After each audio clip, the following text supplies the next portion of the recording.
Jamaicans Decide 2025. Join Make We Talk on Wednesday, September 3rd, 2025 for live coverage of Jamaica's election from Negril Point in the west to Moran Point in the east.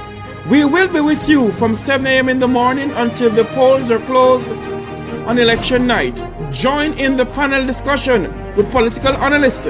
We'll be live on Jam Talk Vibes Internet Radio Station and Make We Talk Jeffrey Tavares YouTube channel. It's election night in Jamaica.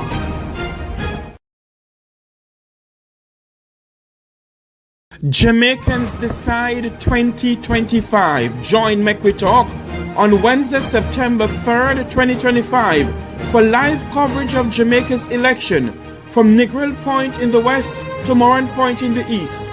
We will be with you from 7 a.m. in the morning until the polls are closed on election night. Join in the panel discussion with political analysts. We'll be live on Jam Talk Vibes Internet Radio Station and Make We Talk Jeffrey Tavares YouTube channel. It's election night in Jamaica.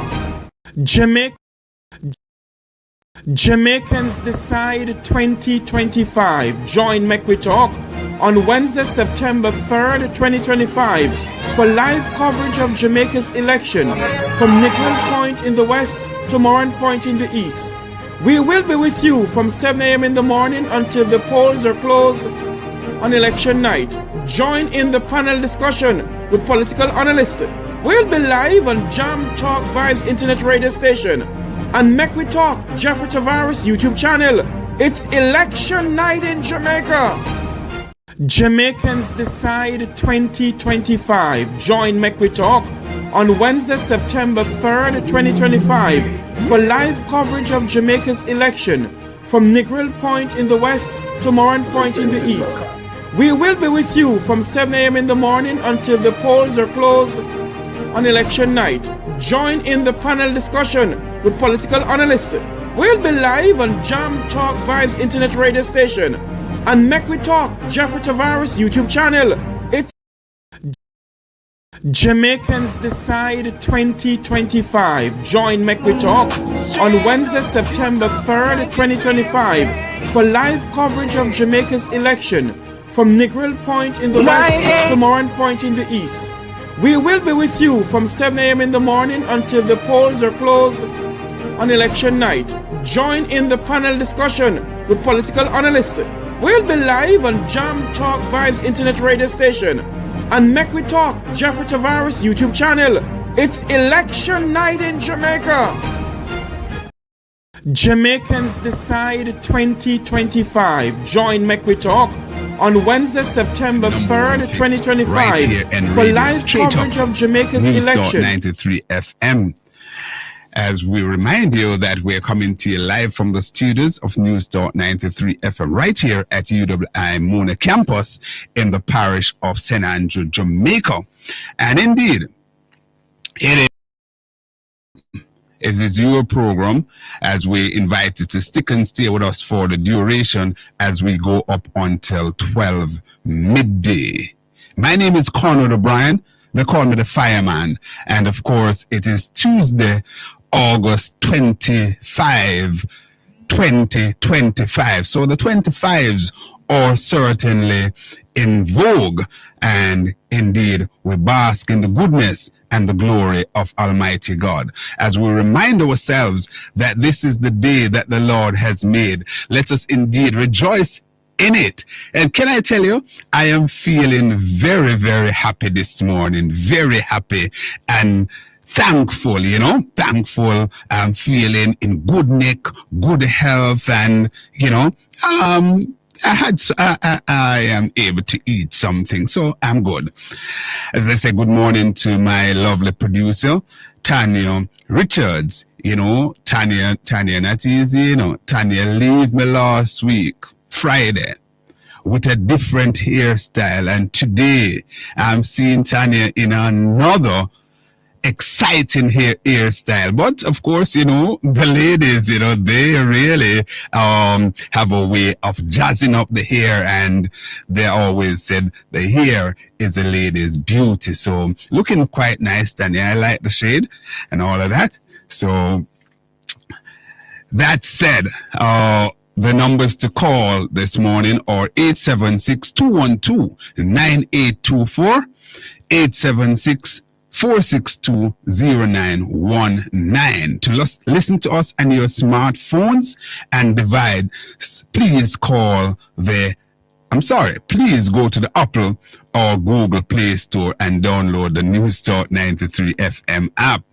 We stream live via www.newstalk93fm.net. Go follow us on the various social media spaces, of course, including the Conrad OBrian TikTok, Conrad OB TikTok page, and thanks for those of you who are jumping on so far. Continue to invite some friends and tap up the screen and so on. Let's just have a very exciting day today, and let me know if you are hearing the feed coming through on TikTok loud and clear. All right, so we remind you once again of the numbers, so you can lock these numbers in on your phone. 876-212-9824 and 876-462-0919.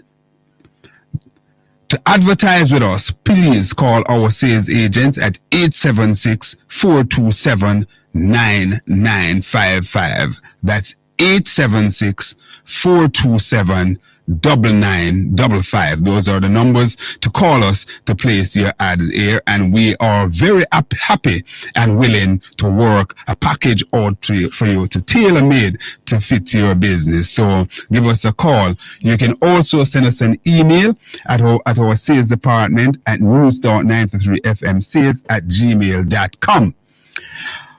All of that said, where are we going with the program this morning? Coming up momentarily will be Conrad's Take.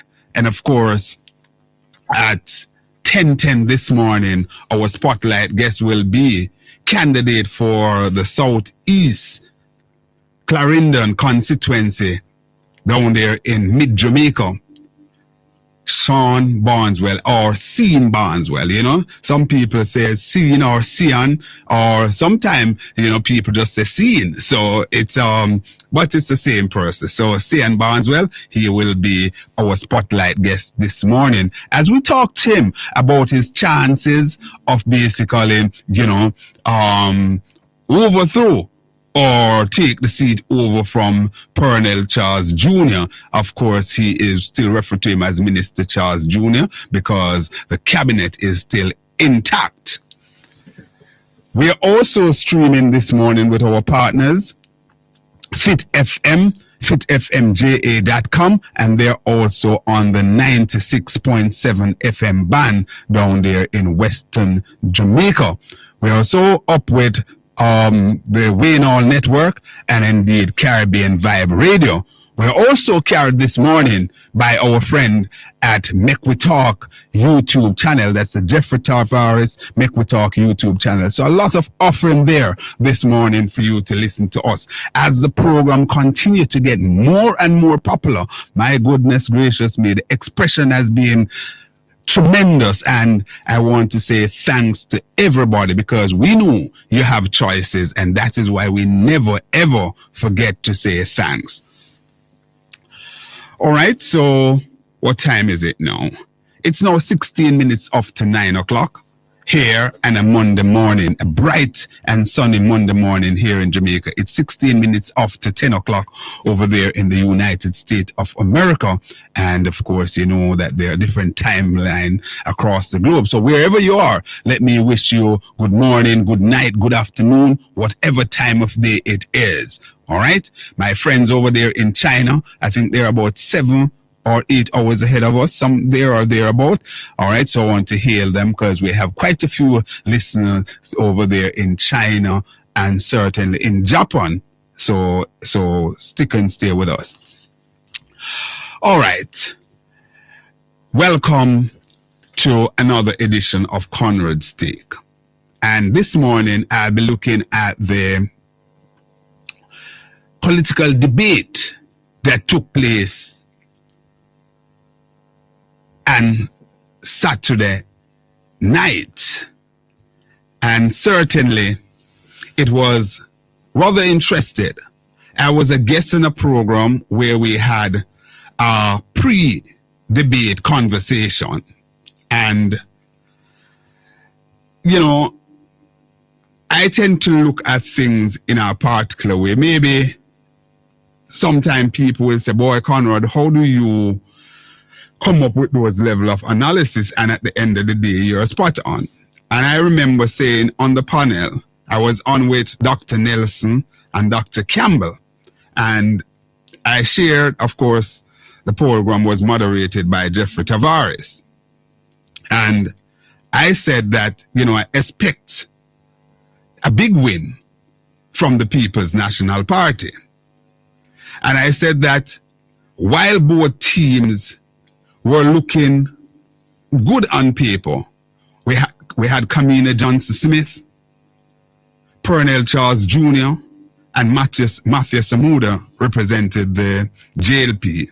On the other hand, you have Raymond Price,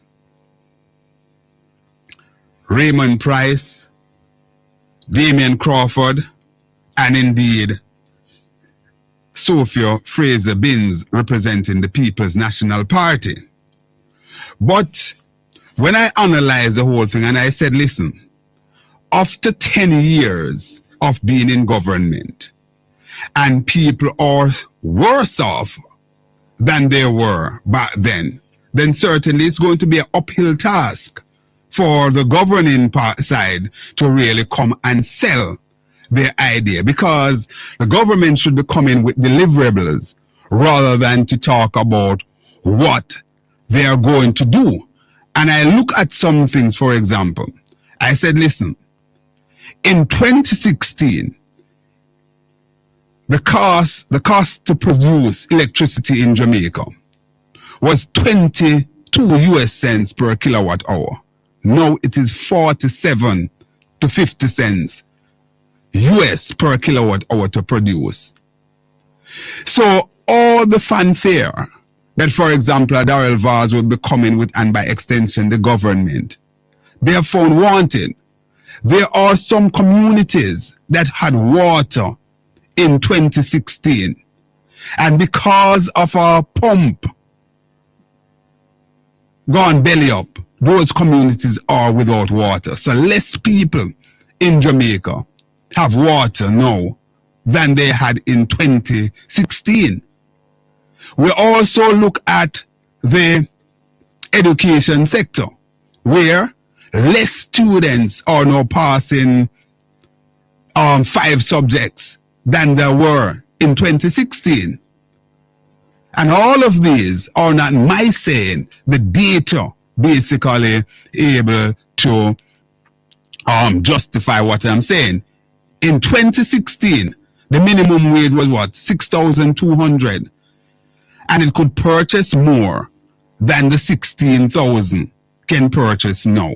Therefore, the people of Jamaica are worse off in 2025 than they were in 2026. By any matrix, it means that the government, no matter what they want to put out now on a manifesto, they're going to be in deep water. In addition to that, the PNP went into the debate with a manifesto, and the JLP did not. One of the big things that you hear the media also talk about whenever the PNP say anything is how you're going to finance it.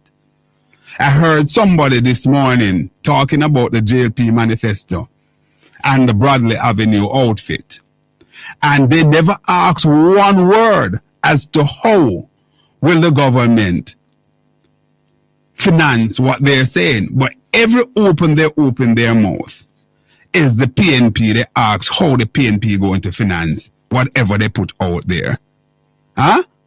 I think it's an unfair level of broadcasting journalism, and we have to basically call for fair play. So when all of those things were said, we saw where Raymond Price hit the wind out of the sail of Pernell Charles Jr. literally silence him for a great part of the debate until when he came back with the closing comments. And indeed, all the commentators, all the commentators except one. For example, you had 3 commentators on CVM TV, and 3 of them scored the PNP with a massive victory. One said that he believed that both of them were a failure, or both of them had lost the debate. I don't know what kind of rubrics or metrics he was using. Maybe he was just he just couldn't find himself to come to the place to say the PNP won. So he ended up with that fool comment there. And indeed, I'm saying, I think it was a very stupid comment from him, you know, that young man there. And also on the TVJ side, the same thing was true, where they scored the PNP with a massive victory, including the host. Well, the host on CVM, he did not prefer a view as to whether someone win or lose. And I can understand, because I think that for the debate, the next debate, I think he will be playing a role there, either as a questioner or a moderator. I'm talking about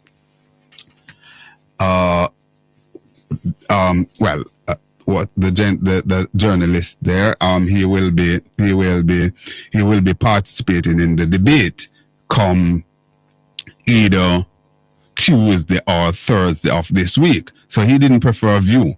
But Emily Shields, she basically said that the PNP won handsomely. As a matter of fact, she said that only Matthew Samuda, in her view, did anything for the Labour Party, and indeed the Labour Party, to quote her, she said that the Labour Party wanted 2 more persons because only 1 person turned up for the debate there. So, and what happened, you know, no matter how you are political, there are times when you really and truly, to save yourself, you have to speak the truth. Speak it ever, cause it what it will. And pardon me, but I must take a pot shot at Jermaine, my friend Jermaine Barrett. And I don't know what debate Jermaine was watching at all. I heard Jermaine, but maybe Jermaine was commentating an outfit that he would not be able to say anything else. Jermaine and Nationwide, or wherever, talking about the JLP won the debate. Where, Jermaine Barrett? Where? Come on, man. Don't sell your soul. Don't do it. We listen and we watch. Do not sell your soul. You have blundered big time in saying that the JLP won the debate. You're probably alone in our corner saying that. The PNP won the debate hands down. We have 2 more debates to come. Maybe the JLP will win 1, or maybe they will win 2. But certainly, the first salvo basically had the first round had gone to the PNP, and right now it is 1-0. And I'm talking about this thing for what it worth, because in truth and in fact, I don't know that the debate is going to be the deciding factor going into the election. As far as I'm concerned, based on what I'm seeing out there, with the movement, what is happening with the PNP, I think the wind is behind the PNP, and I think the people of Jamaica basically turned their back on the Holness-led administration. Last night was something else in Mandeville, Manchester. That was really something else. It was a rally there of no mean order. When you talk about river come down bank to bank, that's what happened in Mandeville yesterday, Manchester. On the other hand, the JLP had a meeting in Sam Sharp Square, and they had a good turnout. But in comparison to Mandeville, and the police and the drone shots are there to basically justify what I'm saying, right? That the PNP had a far superior crowd over the Jamaica Labour Party. I also believe that launching the manifesto there at a political rally was a misfit. A political rally or a manifesto, in my view, should be launched in a sterile environment where the party launching the manifesto can basically speak to the country in a quiet way. Because remember knowing that this is not a political party manifesto per se. It is a manifesto for the country. And my goodness gracious me, the PNP is at it again. Mark Jefferson Golden announced something last night that will be far-reaching, that 3.5 tax threshold, and they said that they have something else in their manifesto light today. Stick and stay with us. That's Conrad's take.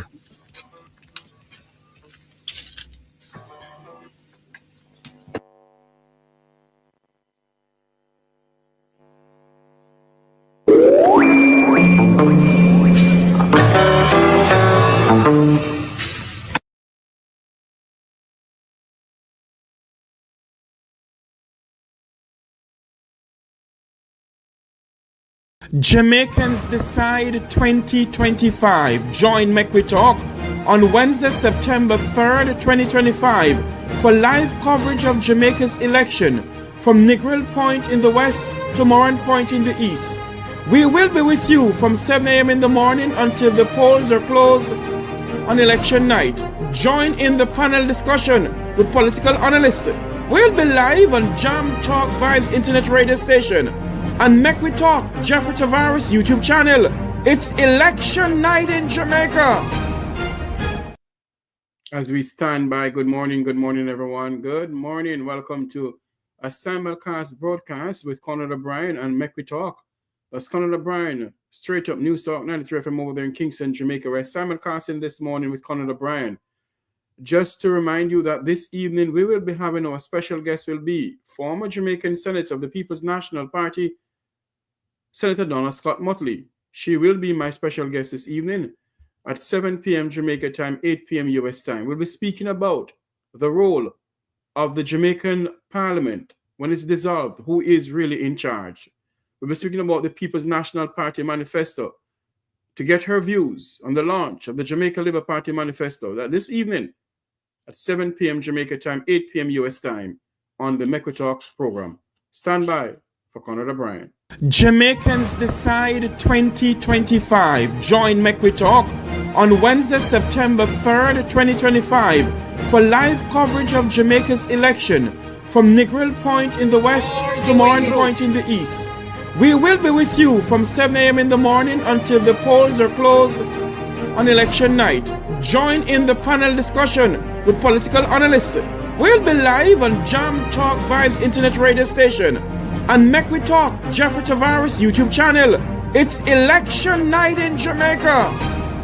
St. Anne, and you can trust that when you send me to Parliament, you don't have a bench warmer or a table knocker, but you have a champion who is ready to serve you. And so I do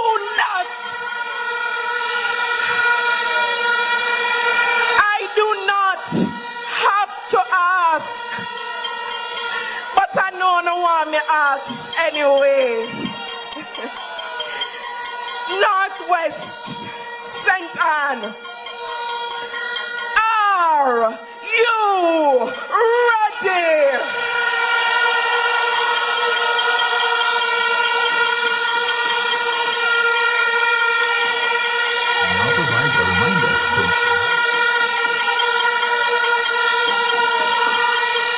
Oh, my comrades, see the signal waving in the sky. Reinforcements now appearing. Victory, victory, victory. Jamaicans Decide 2025. Join Make We Talk on Wednesday, September 3rd, 2025 for live coverage of Jamaica's election from Negril Point in the west to Moran Point in the east. We will be with you from 7 a.m. in the morning until the polls are closed on election night. join in the panel discussion with political analysts. We'll be live on Jam Talk Vibes Internet Radio Station and Make We Talk Jeffrey Tavares YouTube channel. It's election night in Jamaica. Jamaicans Decide 2025. Join Make We Talk on Wednesday, September 3rd, 2025 for live coverage of Jamaica's election from Negril Point in the west to Moran Point in the east. We will be with you from 7 a.m. in the morning until the polls are closed on election night. Join in the panel discussion with political analysts. We'll be live on Jam Talk Vibes Internet Radio Station and Make We Talk Jeffrey Tavares YouTube channel. It's election night in Jamaica. Jamaicans Decide 2025. Join Make We Talk on Wednesday, September 3rd, 2025 for live coverage of Jamaica's election from Negril Point in the west to Moran Point in the east. We will be with you from 7 a.m. in the morning until the polls are closed on election night. Join in the panel discussion with political analysts. We'll be live on Jam Talk Vibes Internet Radio Station and Make We Talk Jeffrey Tavares YouTube channel. It's election night in Jamaica.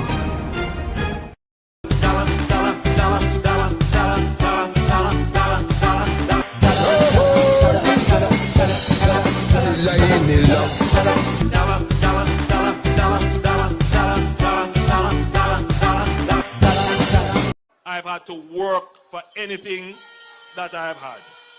I have said it before and I will say it again. I don't know what a gold spoon looks like. It has never been in my mouth. So Conrad Golden, when I hear Andrew, I say I'm never born with gold spoon in my mouth. That does not mean you should steal it. I have no inheritance or any endowment or any trust fund anywhere. That does not mean you should steal it. Jamaicans Decide 2025. Join Make We Talk on Wednesday, September 3rd, 2025 for live coverage of Jamaica's election from Negril Point in the west to Moran Point in the east. We will be with you from 7 a.m. in the morning until the polls are closed on election night. Join in the panel discussion with political analysts. We'll be live on Jam Talk Vibes Internet Radio Station and Make We Talk Jeffrey Tavares YouTube channel. It's election night in Jamaica.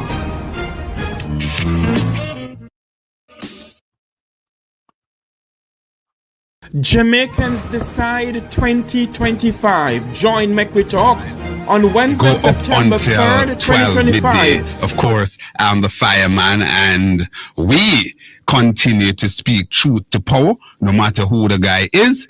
And, sometimes my truth may be a little bit harsh, but it's a part of the course. I'm not one who is afraid of criticism or to be labeled even. I'm not afraid of that, but so I'm going to call it, because indeed I will come down hard or very, very hard and purses, but what I want to do is to basically test the veracity of what I said. So that's my mantra. That's how I really operate, and that is how I live my life. So just let me remind you of the numbers to call. We open the phone lines at this time as we go up to 10 o'clock. When we return at 10:10, we'll be having our guest, Sian Barneswell. He will join us at 10:10. And let me just say that I've also reached out to Pernell Jr. I regard Pernell as a friend myself, so I reached out to him. I also sent a message to his father, who is a friend of mine as well, that will be interviewing Sean or seeing Barneswell, and I would be happy to have Purnell Jr. as well if he is so minded. And I'm aware that I may not get him because it seems as if the JLP had drawn a line in the sand that they will have none of their representatives speak to me. But it's what it is. But I have to do my job professionally and to continue to make the call to for persons to reach out. All right, so let's see what is happening there as we take the first call this morning. Hello, caller. Caller. Conrad. Yes, Africa. What's up? How are you doing, man? Your presence and I give thanks right now. Good to be here, you know. Yes, definitely so. We have a serious mosquito problem, you know. In your community? Yeah, man. Serious mosquito problem, but not to let you truth. Every yard full of them. All right. So, who is your local councillor? Councillor? For the area. Who is the councillor for the area? Ennis. Ennis. Ennis. Oh, that's the same Mr. Ennis who. No, it wouldn't be him. It wouldn't be. I was wondering if it was the same Ennis who had threatened to walk out of the JLP. That's yeah, man. I'm same one, man. Same one. Okay. Well, Mr. Ennis, the people in your division, they're saying that they're having a terrible mosquito problem there. So let's hope that he will hear, or someone will hear and bring it to his attention. Also, have any member of the community reach out to the health department? No, I don't sure. Health department. I don't sure. Everybody, the most of the people in the political something, you know. Oh, political something. Well, it's the right time to basically ask. Of course, the member, the PNP candidate, she can't do much there. It's really something that has to be taken on by the Belroy Truck. Still have the ministerial resource portfolio and the councillors there. So urging them to pay attention to that, because certainly, mosquito, we lost them. Mosquito can really create major problem there. They carry a virus that can result in disease. So once again, the community there Africa is in the Grand Spen area. So he is saying that they're having mosquito problems. So calling on the relevant authority to pay some attention to that. The last thing that we'd want to have is a breakout of any disease here in Jamaica at this time. All right. Hello, caller. Caller. Hello. Not hearing the caller. Hello. Good morning. Hi. Morning, Africa. How are you doing? I'm sorry. Country. How are you? This is country. Country. Morning, yes, I'm sorry. Good morning to your producer. And morning to the general. Jah Rastafari, King of Kings and Lord of Lords. Morning, Damian Crawford. Yes, he did a good job. I'm sure that's what you're saying. Good job. Yeah, he coming into himself, man. Yes. Yeah, and congratulations to him and the team there. So for Fraser Binns and Raymond Price, that was the team that consists of the PNP. And on the JLP side, of course, you had Purnell Charles Jr., Matthew Samuda, and Kamina Johnson Smith. But when you have a book that you're reading, and you study the book, and when the teacher calls you, you can recite out of the book. Yes.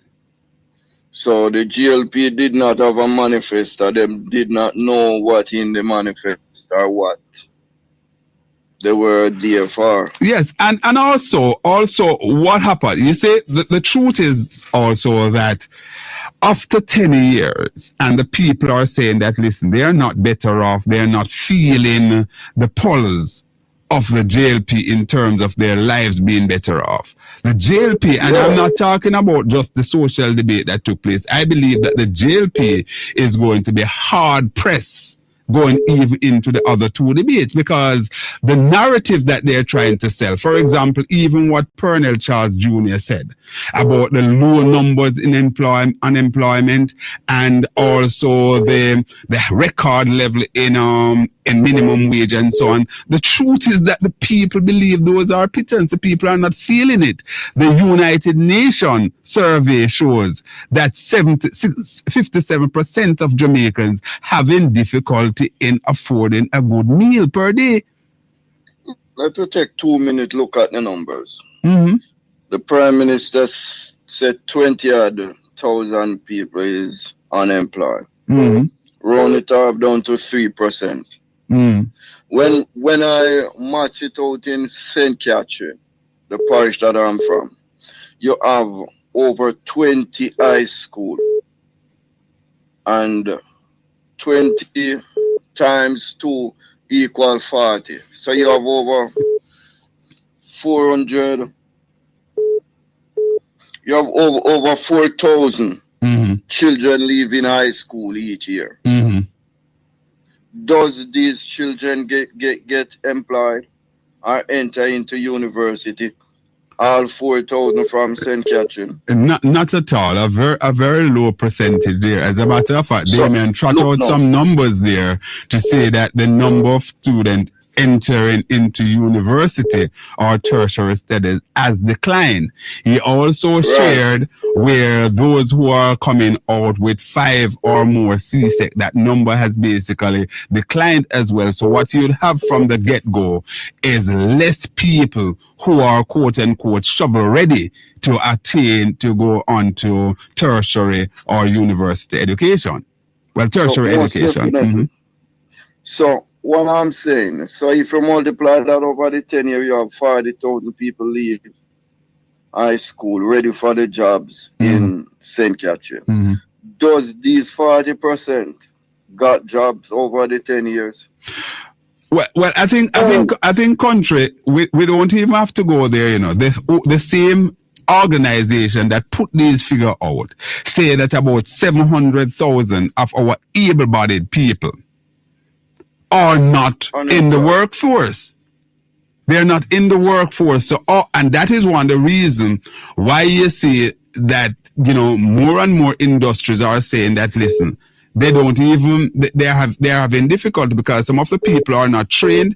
And in addition to that, the low salary is one of the bugbearer. People just not prepared to go out for the $16,000 because it can hardly pay the taxi fare or the bus fare. Yes, and when you go in the health minister constituency, West Central St. Catherine, in Point Hill, Watermount, Garden Hill, Wande Bolas, people are there unemployed. In Northwest St. Catherine, in Northern Clarendon. I think the Prime Minister know that I think the Prime Minister himself know that that is not true, sir. And I'm not going to accuse the Prime Minister of lying, but the Prime Minister himself know that that's baloney. It's not true. He knows that it's not only 20,000 people in Jamaica who are unemployed. Pernell Charles Jr. is touting. It's wrong and it's a lie. And the people are tired of crumbs. No, Sir Conrad. The people need their bread. Too much crumbs, this government. You cannot have a public sector workers, 0%. That is less than crumbs. And the people are tired, and the police officers and the nurses and the doctors and the firemen and everyone must wake up and smell the coffee. Big up to Sir Damian Crawford, 8-star general out of Northwest St. Catherine. We love you guys. All right. Thanks a lot. Have a wonderful day. Thanks a lot, country. All right. Good. You enjoy yourself. Have a good day yourself too. The lines are available. And remember, there are 2 numbers, 876-212-9824. That's 876-212-9824 and 876-462-0919. Most people tend to call the 876-212-9824 number. Maybe that is easier to remember, but so that's it. But all in all, we encourage your call. And remember, you can send us a WhatsApp message and 876-594-7045. All right, so give us a call as we continue to take them. Hello, caller. Obi, morning. How are you doing, Marshy? I'm there. Talk to me. No, concerning the debate. Everybody said, PNP win. No, the great majority of people that you let us speak loosely. Yes. Then again, you have to try to be accurate because of where you sit. But I said this now, and this is me turning. Even though nationwide said the JLP won, we expect that. But one of their hosts, Ricardo Brooks, said that the PNP win. Yes, and yes. It don't say it in many words, He said it is a draw. And when he said it is a draw, we know that his winning said the PNP win. Okay. You get the point? Yeah, man, because I understand. In Barca PNP win, you have the other puppet them where they his boss said who won? The boss said the JLP win. And that was expected, That was expected. Over the weekend I spoke to a gentleman who Cliff can't do anything at all wrong for him. Is a high-powered JLP surrogate. And you know what he said to me? He said to me, no, Cliff really are going too bad now. That was his word. That was his word. That's what he said to me. Yes. And I won't call his name now, but I know he is listening and he know him know himself, right? Yeah, man. It's too bad. Yes. I'll use a abbreviation. I'll use a letter. His last name begins with a T. He know himself. He's listening. He's listening. Yes. But the JLP continue to push a lie. And even Olmis come with it again. Because we must afraid to call the man lie if the man tell lie, Well. The PNP did not say the 1.5 cannot work, They said it couldn't work without any new tax. That's true. Right? And they keep saying that the PNP and they were indeed correct, because at the end of the day, while other surrogates such as John Jackson, I remember them. etc. Auburn Hill, all of them were saying that it could happen revenue neutral and they would not have to get any new taxes. At the end of the day, Ralston Hyman was the only one who was out there like a sore thumb. And he told them. Like a sore thumb. He told them that it would cost $34 billion. Let's try to be more accurate. When I think it's 32, we say. But when he give his figure first, they come with another figure, and when he look them with a figure, they come back with another figure, and Ralston said 32 again. About 4 times they said different figures, and Ralston said 32. And when Adlishaw go in, and at the budget, when Adlishaw and I'm budgeting, he say going to cost 32 billion. Ralston was right. The Observer is reporting on its front page today, Marsh, PNP edge JLP on social issues, says commentator. Others did not watch. Well, you see what I'm talking about. So these guys, them just the lie to bare face, and even at the debate. Oh, again, remember, because the next round when I say nothing, the one something you say I want lie. Oh yes, that is Colonel Charles Jr. Colonel Charles Jr. said the savings from the JUTC. Make sure I'm in the wrong. Help me if I'm wrong. The savings from the JUTC, it them take to buy the 100 new bus. 100 new bus. New bus. The word new bus. So that is one part of the lie. What saving to get from JUTC, sir? Yes, you know. JUTC, and he was referring to the school buses. I know the school bus and him said new.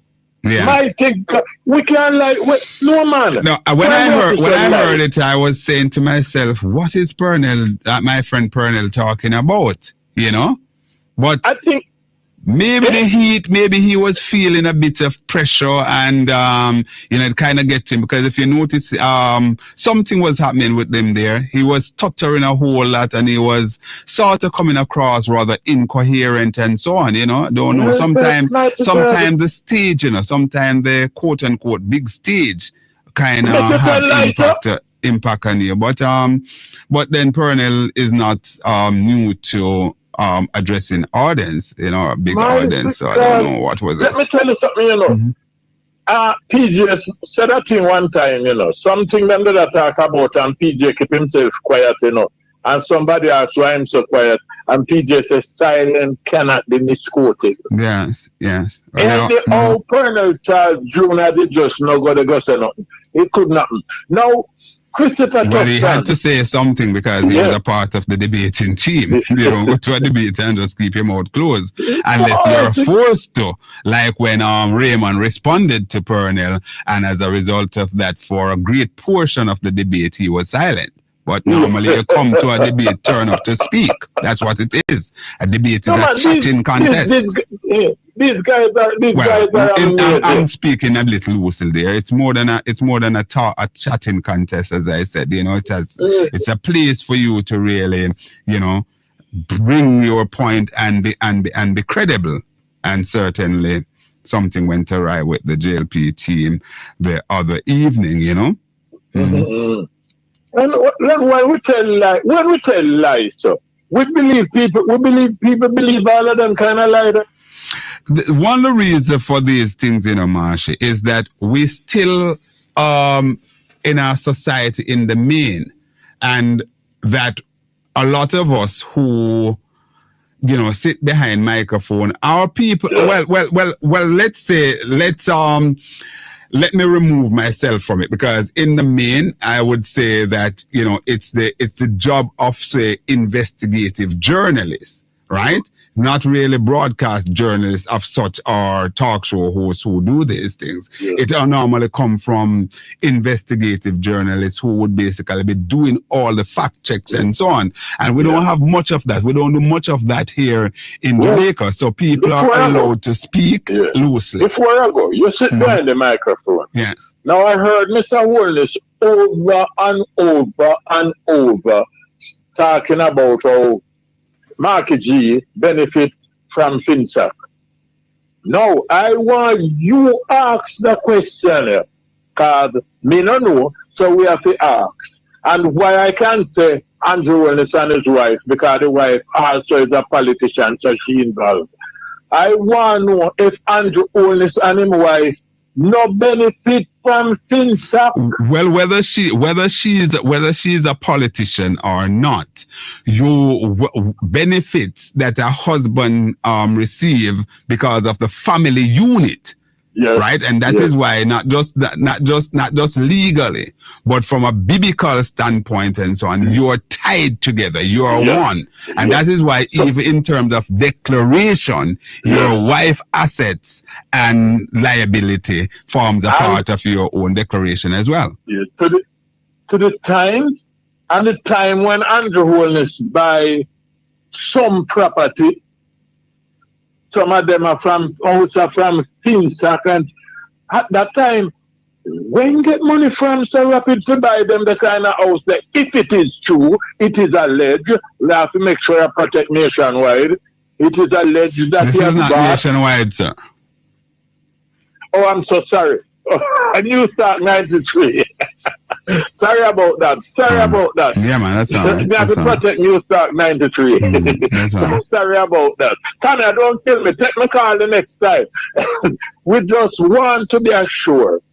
The question, how you get money at that period of time? Cat containing coming up politics, broken did broken could be well married. Those are questions, sir. Those are questions that are basically form the basis of the Prime Minister's filing cannot be certified, because certainly the Integrity Commission is not satisfied with the answers that they receive, and as a result of that, the file is now with the FID. You know a Great House Circle? Where is that? Great House Circle, not that far from where you do, you know. Okay. Hey, Great House, all right, you know where Trinity live? Yes, I do. Turn down Trinity Road, there you go down, there you get to Great House Circle. Not them here. All right. Let me tell you, when you buy a house at them places, then you come up to Beverly Hills, and then you go up to Arcade, and listen to me. Question need to ask: does the current Prime Minister benefit from PINSAC? Yes or yes? Because no in there. All right, Marshall. You put your question out there. Let's see if we'll get answers. Thanks a lot, sir. All right. Let's continue to take the calls.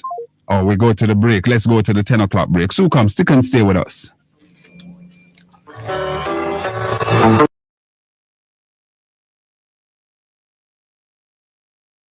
Jamaicans Decide 2025. Join Make We Talk on Wednesday, September 3rd, 2025 for live coverage of Jamaica's election from Negril Point in the west to Moran Point in the east. We will be with you from 7 a.m. in the morning until the polls are closed on election night. Join in the panel discussion with political analysts. We'll be live on Jam Talk Vibes Internet Radio Station and Make We Talk Jeffrey Tavares YouTube channel. It's election night in Jamaica. Because I'm bringing the water from St. Elizabeth. And it have to pass through Kingsland, which is northwest Manchester upon one side and south Manchester upon one side. And if the people of Kingsland can't get water, then the water now come past Kingsland.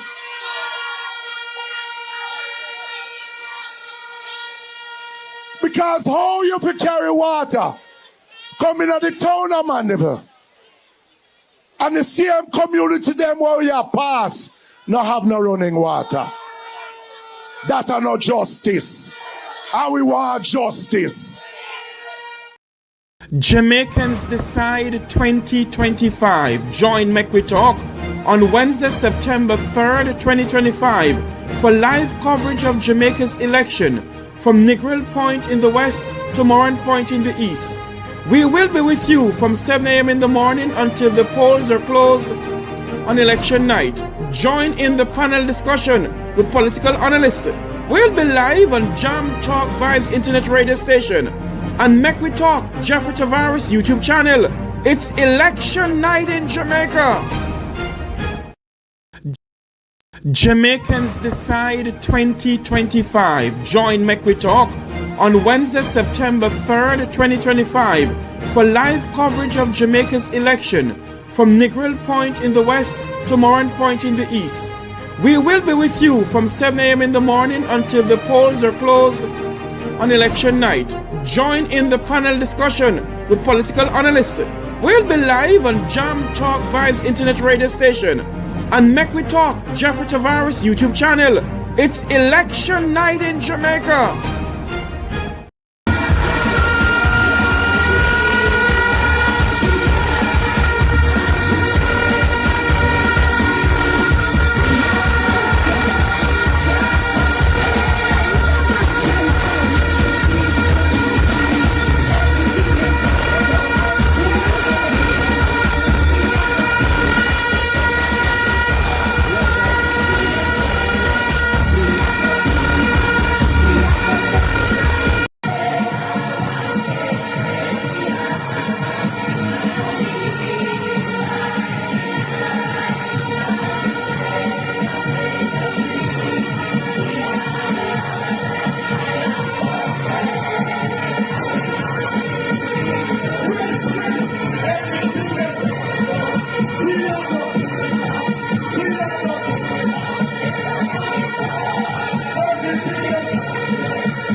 Jamaicans Decide 2025. Join Make We Talk on Wednesday, September 3rd, 2025 for live coverage of Jamaica's election from Negril Point in the west to Moran Point in the east.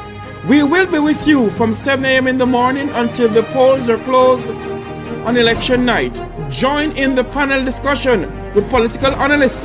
We'll be live on Jam Talk Vibes Internet Radio Station and Make We Talk Jeffrey Tavares YouTube channel. It's election night in Jamaica. Yes, Jamaica. The date has been set. The date has been called. Let's get together to pray for the Lord to have his way. Eternal Father, bless our land. Guide us with thy mighty hand. Keep us free from evil powers. Calling all Jamaicans to the all red, all night prayer meeting, August 29, before the election. It's 2025, August 29, 6 p.m. to 6 a.m. Calling all prayer warriors, all intercessors, all church members. Let's pray that God will reverse the order back to the sender. The Portmore Mega Center, 18 West Tradeway, Portmore Town Center. Come one, come all. Come, let's pray to the living God. Jamaica is not what man says, is what God says. Come, let's pray. But Jamaica, we must reverse the order. It's the 29th, 6 p.m. to 6. Jamaicans Yes, Jamaica. The date has been set. The date has been called. Let's get together to pray for the Lord to have his way. Eternal Father, bless our land.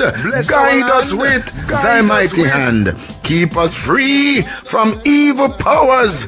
Calling all Jamaicans to the all red, all night prayer meeting, August 29, before the election. It's 2025, August 29, 6 p.m. to 6 a.m. Calling all prayer warriors, all intercessors, all church members. Let's pray that God will reverse the order back to the sender. The Portmore Mega Center, 18 West Tradeway, Portmore Town Center. Come one, come all. Come, let's pray to the living God. Jamaica is not what man says, is what God says. Come, let's pray. But Jamaica, we must reverse the order. It's the 29th, 6 p.m. to 6 a.m. Portmore Town Center, Breakthrough Mega Church in Portmore. See you there. Jamaicans Decide 2025. Join Make We Talk on Wednesday, September 3rd, 2025 for live coverage of Jamaica's election from Negril Point in the west to Moran Point in the east. We will be with you from 7 a.m. in the morning until the polls are closed on election night. Join in the panel discussion with political analysts. We'll be live on Jam Talk Vibes Internet Radio Station and Make We Talk.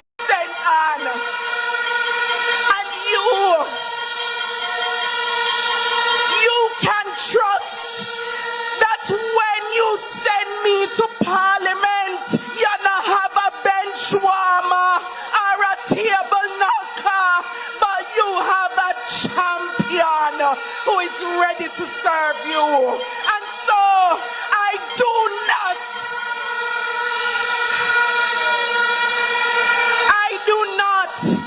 have to ask, but I know no one me ask anyway. I'm not your yes. St. Anne, are you ready?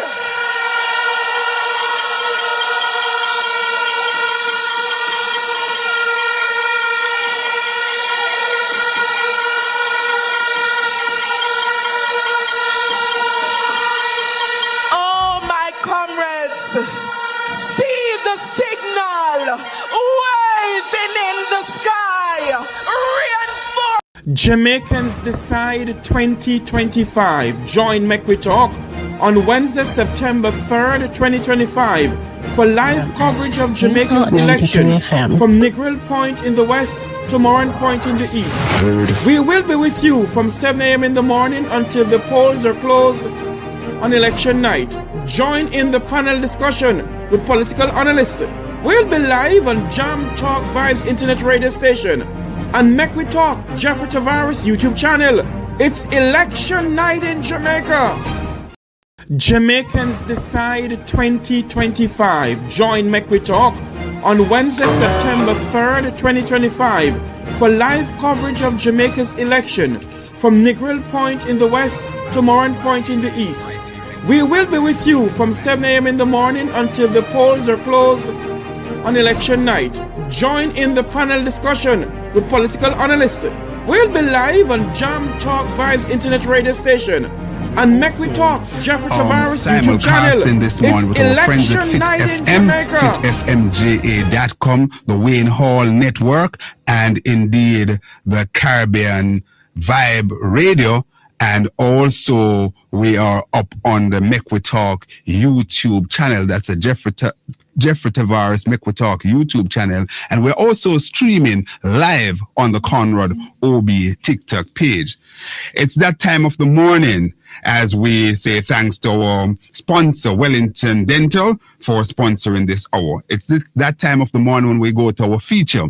Welcome to our feature Spotlight. Today, we are joined by a man who has been making strides in local governance and is now looking to make that passion, to take that passion rather, and experience to the national stage. He is no stranger to public service, having served as councillor for the Hayes Division and former chairman of the Clarendon Parish Council. Now he is stepping up as the People's National Party candidate for the upcoming general election, committed to representing the people, advocating for progress and addressing the issue that matters most to his constituency. Please help me welcome to the program Mr. Shane Barneswell this morning. Hi, Mr. Barneswell, welcome to News Talk 93 FM, sir. Straight up with yours truly, Conrad OBrian, the fireman. How are you doing, sir? Hi, Conrad. Good morning to you and your listeners. Thank you for having me. And sorry to correct you though, but it's Sian Barneswell. Sian is really the pet name. Sian, yes. Yes, indeed. Sian Barneswell. There's so much complications, Sian. Sometimes people say Sean, Sian, yes, Sian, but it's really Sian. Yes. Sian Barneswell. All right. So thanks for that. Good. So that out of the way, Mr. Barneswell. As I said in my preamble here introducing you, that you're certainly not a stranger to public service. You would have served and still is the councillor for the Hayes Division, what they describe as the mighty Republic of the People's National Party down there in Southeast Clarendon. You have also served as the chairman for the Clarendon Parish Council. Yes. No, that said, Sean, well, before we go there, Sean, just remind Jamaica for 60 seconds or so, who is Sean Barneswell, really? All right, Sian Barneswell, born and bred and grew in Hayes, Southeast Clarendon. Attended Clarendon College, did module courses at CAS, now UTEC. Worked at Cable and Wireless for 10 years, was part of the management team. Became elected in 2003. Then the position at Cable and Wireless became redundant, so I took on politics full time. Been a councillor since then. I won 3, 4, 5 consecutive elections. Was mayor 2012 to 2016. Also served as president of ALGA-J, Association of Local Government Authorities, and also served as in different capacity within the party structure. And I'm presently one of the leaders in the Clarendon Municipal Corporation. Now that you have a tie. Yes. I'm the chairman for the Southeast Clarendon constituency and now the candidate for Southeast Clarendon. Indeed, and that, of course, Mr. Barnwell, that some things don't pass me at all. I note that you mentioned you're one of the leader. Normally, would say the minority leader, but certainly you have a tie, and your party also have the majority there by way of the popular vote. So I note that distinction there. All right. That said, Mr. Barnwell, with the upcoming general election, right? Southeast Clarendon is one of those constituencies that the JLP would have carried majority of the time. Of course, we know that, Bunting, within the most recent time, former General Secretary of the People's National Party, Peter Bunting, he basically, sent Hugh Lawson, Shara Packin out of that seat. And of course, it was also retained by Basil Burrell. But since then, it has been held by the Jamaica Labour Party, Rudyard Spencer, and then now Pernell Charles Jr. What is what is the platform you're running on for the people of Southeast Clarendon to give you a nod, Mr. Barnwell? All right, the writing was on the wall from 1989, and I need to big up the former councillor and former councillor Emmanuel Cousins, the late Emmanuel Cousins, who ran against Shara in 1989. Yes. And he would have somehow won technically by four to five votes, but some instructions were given to the lawyers not to recount, so Shara escaped at that time. Okay. And then Peter Bunting came and defeated him. Basil Burrell defeated Singh. Then we would have lost the election in 2002. And the JLP has been in control for the past 23 years. Now, what I'm bringing to the table is to build with Barnwell, build for better life, time for better living condition, time for a better representation, time for us to advocate and get the people in the center of the decision-making process. And with that platform, I'm seeing results. I'm seeing where getting the people involved, doing most of my campaign is the people really doing it. They come up with their ideas, they put in their resources. I'm just there as their servant, and they would have seen the level of work I would have done as mayor of Maple. I would have transformed the parish capital to a place where people want to do business. I would have restructured the Maple market where people feel comfortable in doing business. I would have established a drop-in center for the homeless people. I would have restructured the whole feeding program to ensure the street people get feed every day instead of just 2 days per week. I would have incorporated all the agencies within Clarendon, the head of agencies, government agencies, that is, to share ideas and resources so that we can be able to execute projects within time and within the contract sum. So these are some stuff that I've done as mayor. I've also established myself within the region as the vice chair for the Caribbean Association of Local Government Authorities. So I would have advocated for programs and grants for Jamaica, and I would have expanded myself internationally, being a board member of the Commonwealth Local Government Forum, and that would have given me the platform and the reach to meet presidents and many persons of influence in the political space. So I've gone a wealth of knowledge and exposure by being mayor and also president of Alga J. Good. Now, St. Barnwell having that wealth of information, knowledge, reach, exposure, it also propels me now in terms of bringing everybody in Southeast Clarendon together. And the first set of persons that seem to be left out are the youths. The other sets of people who seem to be left out are those with disabilities. The next set who seem to be left out are the senior citizens. And you realize those three categories are vulnerable.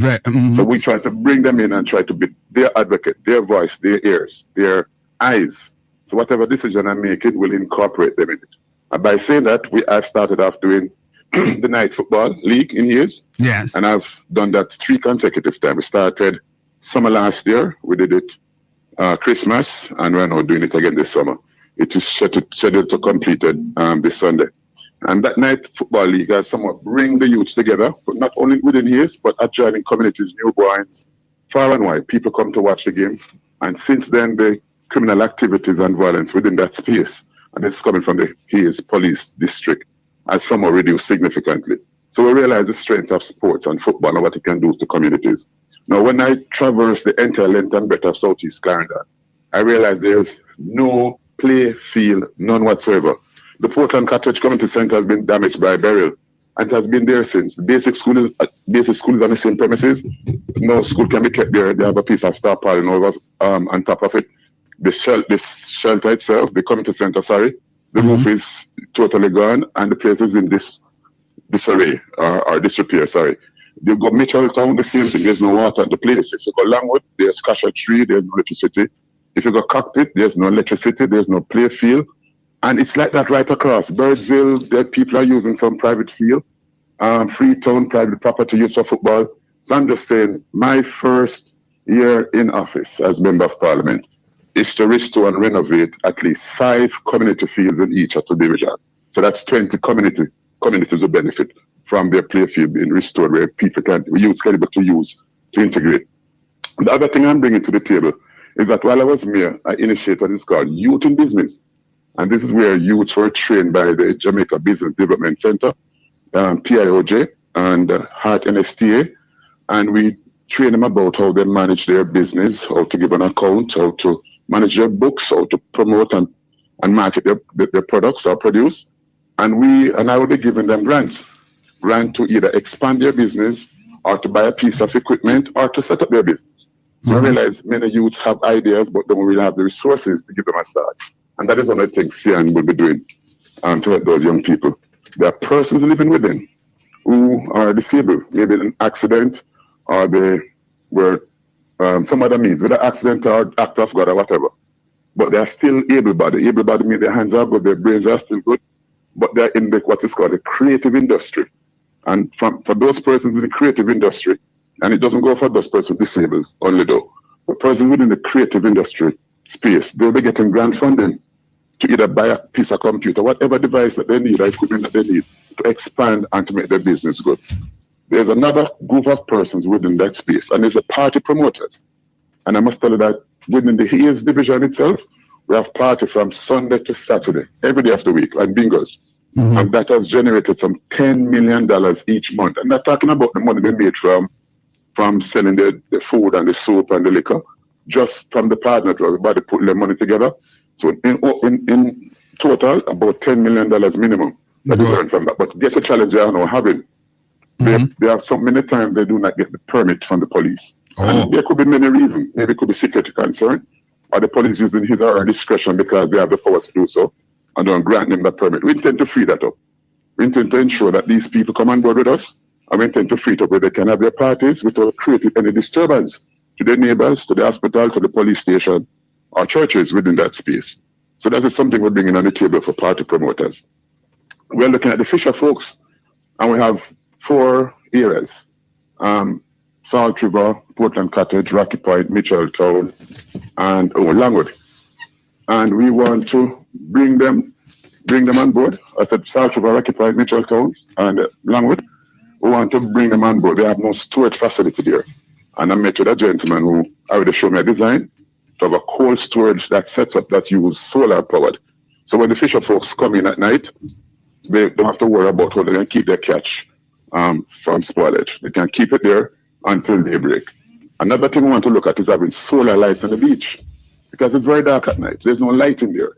And these people provide livelihood, economic opportunities to the communities and to their family. So we want to look out for them and help them. Infrastructure is another thing. The REACH program, which is much talked about, has not reached us yet. Well, if it do, I don't see it. The Spark program, which I talk about, I see where they have started a little program in Bottom Alsod, and it seems as if it stopped. I don't know if it's the money done or what happened, but it's not going anywhere. So the community roads are in the poorer condition. As a council, we would receive recently, since this administration, $3.5 million. That can only fix maybe 150 meters of roadway. It's a drop in the bucket. But with the PNP policy, we will have a dedicated fund for road rehabilitation and maintenance. So we're able to do more for the people within the communities that are suffering from bad roads, that are suffering from clogged drains, that are suffering from drains that are not maintained, that are suffering from overgrown vegetation along the roadway. So these are some stuff in a nutshell that CN Barnes will be bringing to the era. There's another project which this housing program, rent to own program, where you're able now to go that's to a part of the overall PNP manifesto that relates to housing. Right. We have identified area along the Lindsay Road intersection going to Rocky Point, Portland Cottage. I'm going to clear that area. And we're going to put some houses there. Some 500 houses can be hold there, constructed there. And we're going to have it as a gated community. So people from within that space and outside can now live within that area, change the whole mindset about Veer, Rocky Point, and Portland Cottage, and have people integrate with other persons there and bring a different kind of lifestyle in that space. So the rent-to-own program is one thing we're looking at, where persons are not a 9-to-5 employee, but can able to show that they are doing self-employed, verified by a JP or senior pastor, get them in the NHT system. After 2 years, within 6 months after paying their rent, and we assess them and see that they are doing well, we enlist them as a mortgagee. So to transfer from renter to become from rent to mortgage. To mortgage. Good. Mr. as well, now your constituency certainly is one of those constituency over the years, you know, when the PNP is in office, really benefit from housing project. So you have some major communities in for example, I think one of the largest dormitory community outside Longville of Portmore is Longville Park. You also have another major community there that's Mineral Heights, and that other community there going to the Palmer's Cross area and go up that, what's that, the name of that? There's a Hummingbird, and there are some others there. So you're saying that you are now looking at the other area there up by Veer side there, and that's where your earmark where the project would be for the additional housing. What are the problems facing, for example, your two flagship community, Longville and say Mineral Heights, for example? Well, Longville, I'm a resident of Longville Park. Whatever inconvenience experienced in Longville Park, I suffer the same fate, whether it's good or bad, but more, I would have experienced it. In Beryl, there was no collection of garbage regularly. I would have impacted by it. I would have to coordinate with National Solid Waste Management Authority to come and, you know, pick up the garbage. The water system from time to time would have electrical problem. I would be impacted by it same way. But living here rather, it gives me the opportunity to showcase to the people that despite me not being the elected person for this division where Longville Park is included, I still play a role, because as a resident, this is where I live, this is where my investment is. So I have a vested interest to ensure that Longville Park is still remain a place of choice. And I agree with you, it's the largest government housing development, not only in Jamaica, but the Caribbean. And the residents here are lacking in terms of representation. We have I think the former MP, Rudyard Spencer, was more visible and involved in the community activities. The one that is presently here now, it's just no one then will post something about his presentation, but nothing about the people. That's one of the argument that I'm hearing, Sean Barneswell, and I have close connection, Sean Barneswell, and I also have close connection in the area there. People are saying that, listen, you know, while they weren't satisfied with Ruddy, but they're saying that Ruddy was 2 or 3 times better than Pernell Charles Jr. You're saying that's what you're picking up when you move across the constituency as well? But that's what I picked up. The only time you will see me is when he's going to do a TikTok post, a social media post, and you will see him pop up at some project. I'll give a typical example. The National Housing Trust and the Clan Municipal Corporation jointly dealing with some metal, rotten or defective metal cratings within the Longville Park community. And as a member of the Municipal Corporation, I will be very much involved in the discussion on what is happening. And I would have seen him turn up to one of these defective metal crating, doing a TikTok post and putting it in the group, saying, boy, I'm fixing these grills. And I have to step in and say, no, you're not doing it. It's a National Housing Trust in collaboration with the kind of Municipal Corporation is repairing these metal crating. He has nothing to do with what is happening in Longville Park, but yet still he posts on his TikTok page. And he has been doing this right across the constituency. I remember prior to Beryl coming, he went to the Plaza Park area. There's a new drain right there. And I took pictures that I'm preparing for Beryl, coming off Beryl.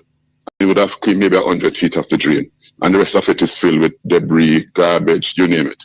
He went to Mitchelltown and did the same thing. He cleaned the entrance of a culvert And then when Beryl came, after Beryl, there was a heavy rainfall, and it would have flooded out a section of Hope Pass, what the places are, Hope Field, whatever the place. I don't quite remember in Mitchelltown.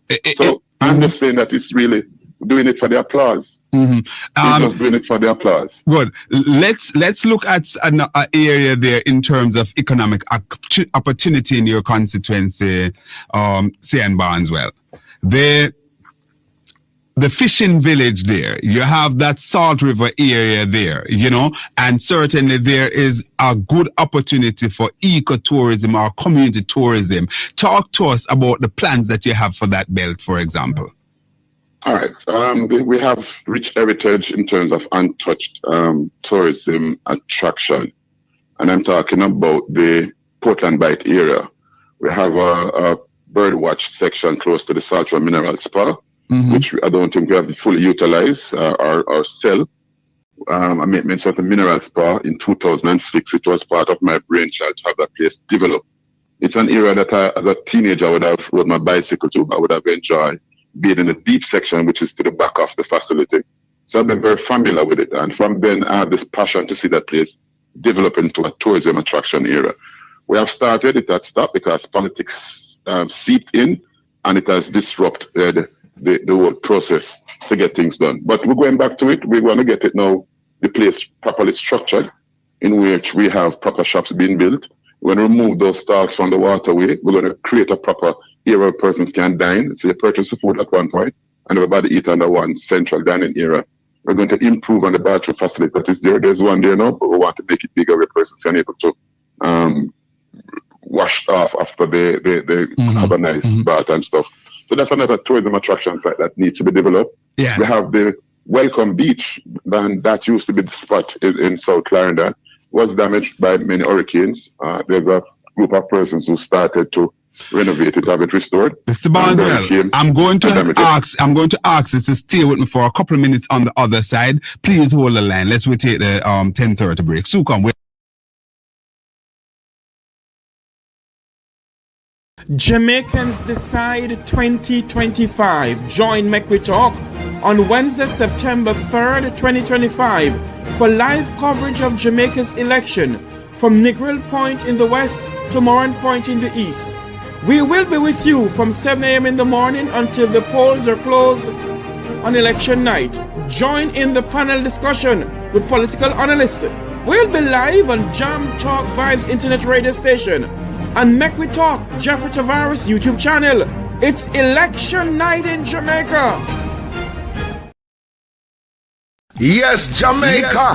The date has been set. The date has been called. Let's get together to pray for the Lord to have his way. Eternal Father, bless our land.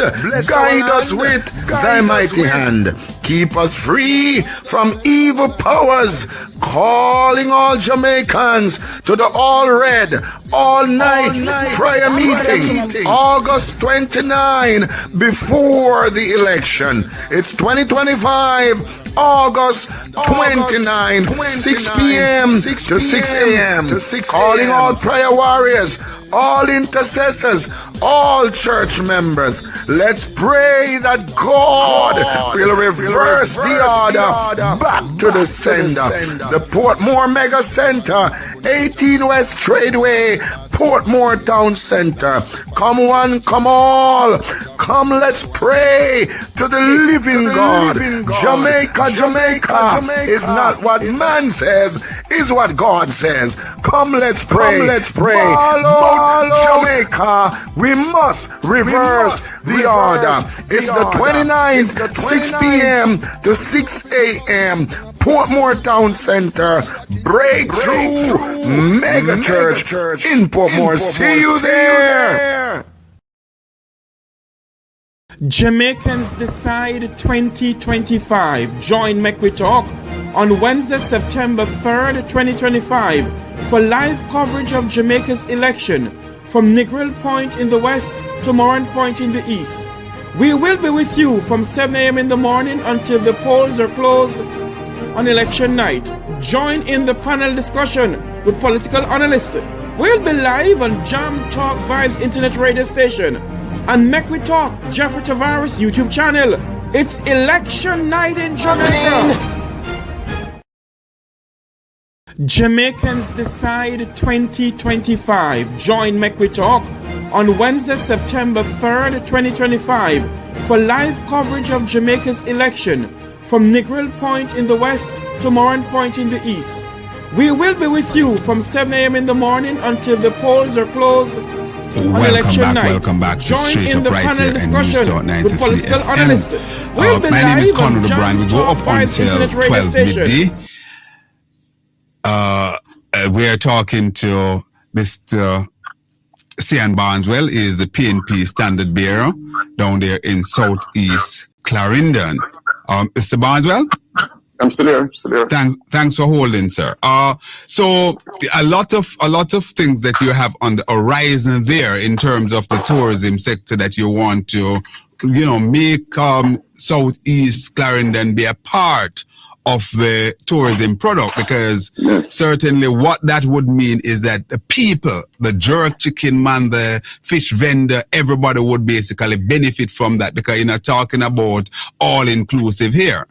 No. So we're talking about community tourism. All right. And there's a hotel in Salt River which will benefit from it. There's one going to Rocky Point which will benefit from it. And it will open the door for investment. It will open the door for employment. It will open the door for economic opportunities. And I'm looking at that beach there in Rocky Point. In Portland Cottage, Jackson Bay Beach. There's a developer who's looking at starting something in October.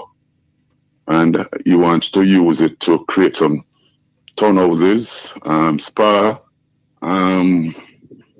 small cottages for tourists. And that area will be developed. Water will be there, light will be there, proper road will be there. As persons keep hearing about Jackson Bay, but to access it, the road is bad. There's no electricity down there, there's no water.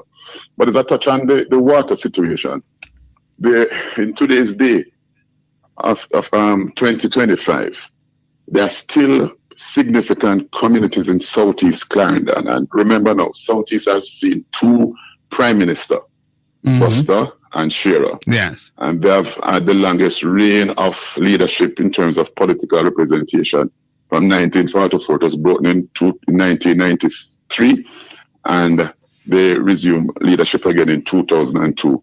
And there has been little or no development for the people.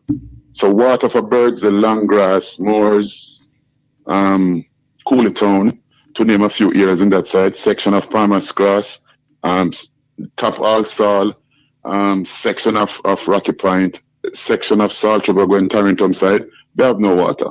And we want to look at how we can tap into the existing sources that are there. I know the water not going to Rocky Point, the people are complaining about the quality of it, that it's salty, it's smelly, it's not good to use for cooking, it's not good to bathe, it's not good to wash clothes. And I don't know what exactly with that system, but we need to have it looked at and have it improved. We have identified a source up in the hills of Clarendon that can flood the whole areas I just made mention of, the moors, the Langgrass, the Coolitown, the Birdsville area, and even section of Rock River can also benefit from it. So I'm saying to the people in those areas, help is on the way. With Cian Barneswell as a member of parliament, and it's not just talk. As I said before, as mayor, my work would have shown what I can do and what I can deliver for the people. The people is the center of my decision-making process. And with them, we working together to make Southeast Clarendon a proud place where everyone wants to do business and to live and to make life better. As I wind down, Mr. Barneswell, the sugar was really once king in your constituency, the factory, the Monimus factory and so on used to provide great employment and used to keep places like Lionel Town buzzing and so on.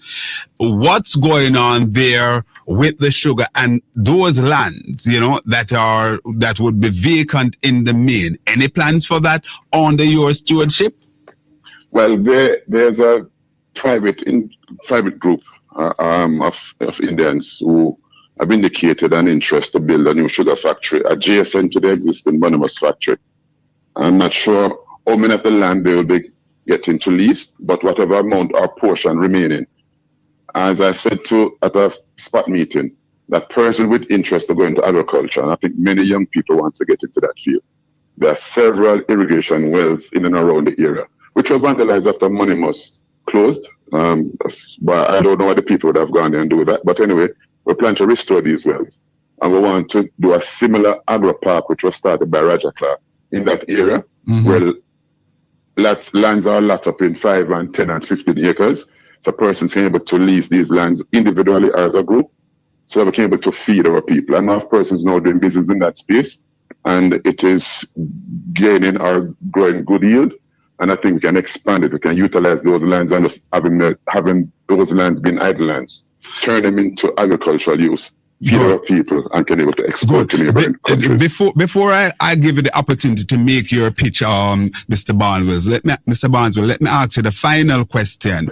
In terms of the Longville Park community there, a great portion of land is there where that was earmarked for, because I remember when Mrs. Portia Simsimila was Prime Minister, I personally had discussion with her, and that large area there, I gather it was supposed to be for schools, I think school and I think a clinic and so on.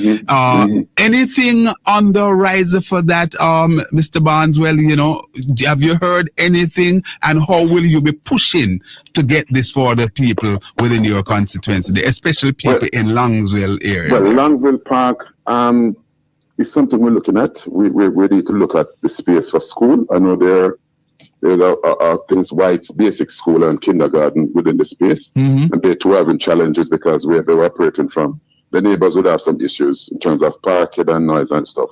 So I think they have identified an area where they'll be relocating that school to come September morning. But we want to look at, we now need to expand that kind of services within the Longville Park space, daycare centers, basic school or kindergarten preps and preps primary school. So we need to look at the space. We need to maybe, instead of having everybody bungling at the front, we maybe need to look at more commercial space so we can widen and expand that kind of business opportunity within. Because person have to leave from phase 3 to the front many times to purchase stuff, which we have it in another section of the scheme to the back, wherever, but just to create more space, more economic opportunities for the people of Longville Park will help.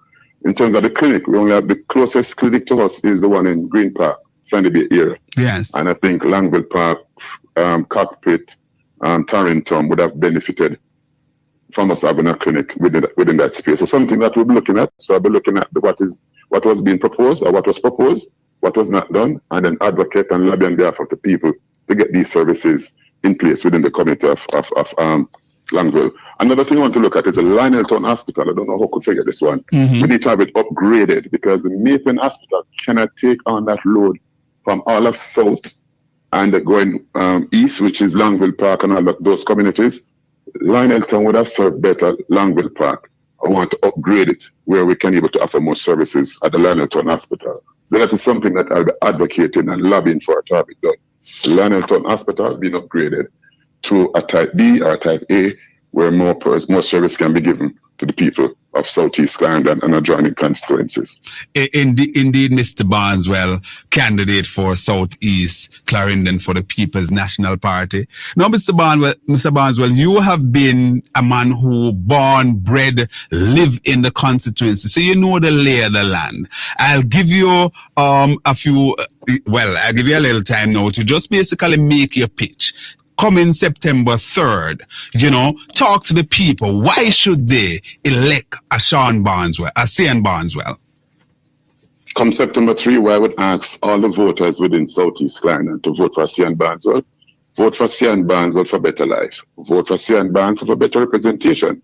Vote for Cian Barneswell who will get things done for you. Vote for Cian Barneswell who will have you in the center of my decision-making process. Vote for Cian Barneswell because better for Southeast matters. Vote for Cian Barneswell because I want to make Southeast Clarendon proud once again. Vote for Cian Barneswell because the development plans that I want to make realize, they will be involved, they will benefit from it. And we're not only going to give you a fish, we're going to teach you how to fish so you can feed yourselves and your family for life. On September 3, remember, vote early. Everybody, early voting, vote Cian Barneswell, put the X beside the head.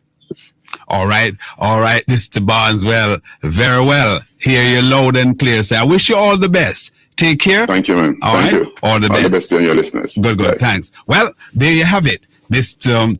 Cian Barneswell there, the standard bearer for the People's National Party down there in Southeast Clarendon, a man of the people. You know, he was born there, continued to live there. As a matter of fact, he told you that he's a resident of Longville Park community. That is one of the largest, and he just outlined that it is the largest single dormitory community in the Caribbean. You know, Portmore is an entire place, but as a scheme itself, Longville Park is very, very huge. And, you know, there are some lands there that are cited, commercial lands. You know, one anticipate that there will be some major development in that belt there and so on. You know, there are 2 community centers in that community. You have phase 1, phase 2, and also there's another community there, the Mineralites community, that basically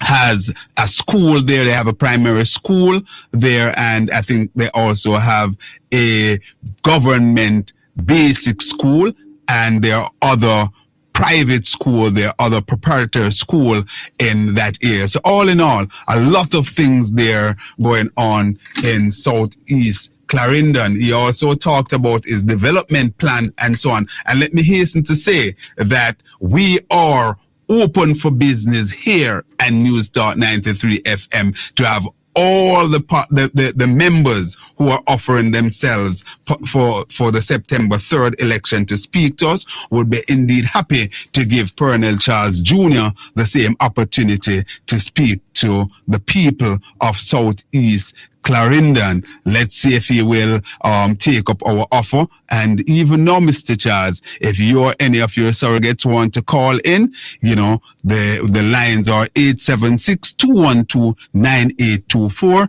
876-462-0919. We're happy to talk to you as we continue to do the people's business right here at News Talk 93 FM. With yours truly, Conrad OBrian, a man who speaks truth to power, no matter who the guy is. We burn a little bit of fire, but, you know, it's all a part of the course. Hello, caller? Yes, sir, Martin. Hi, Milton. How are you doing?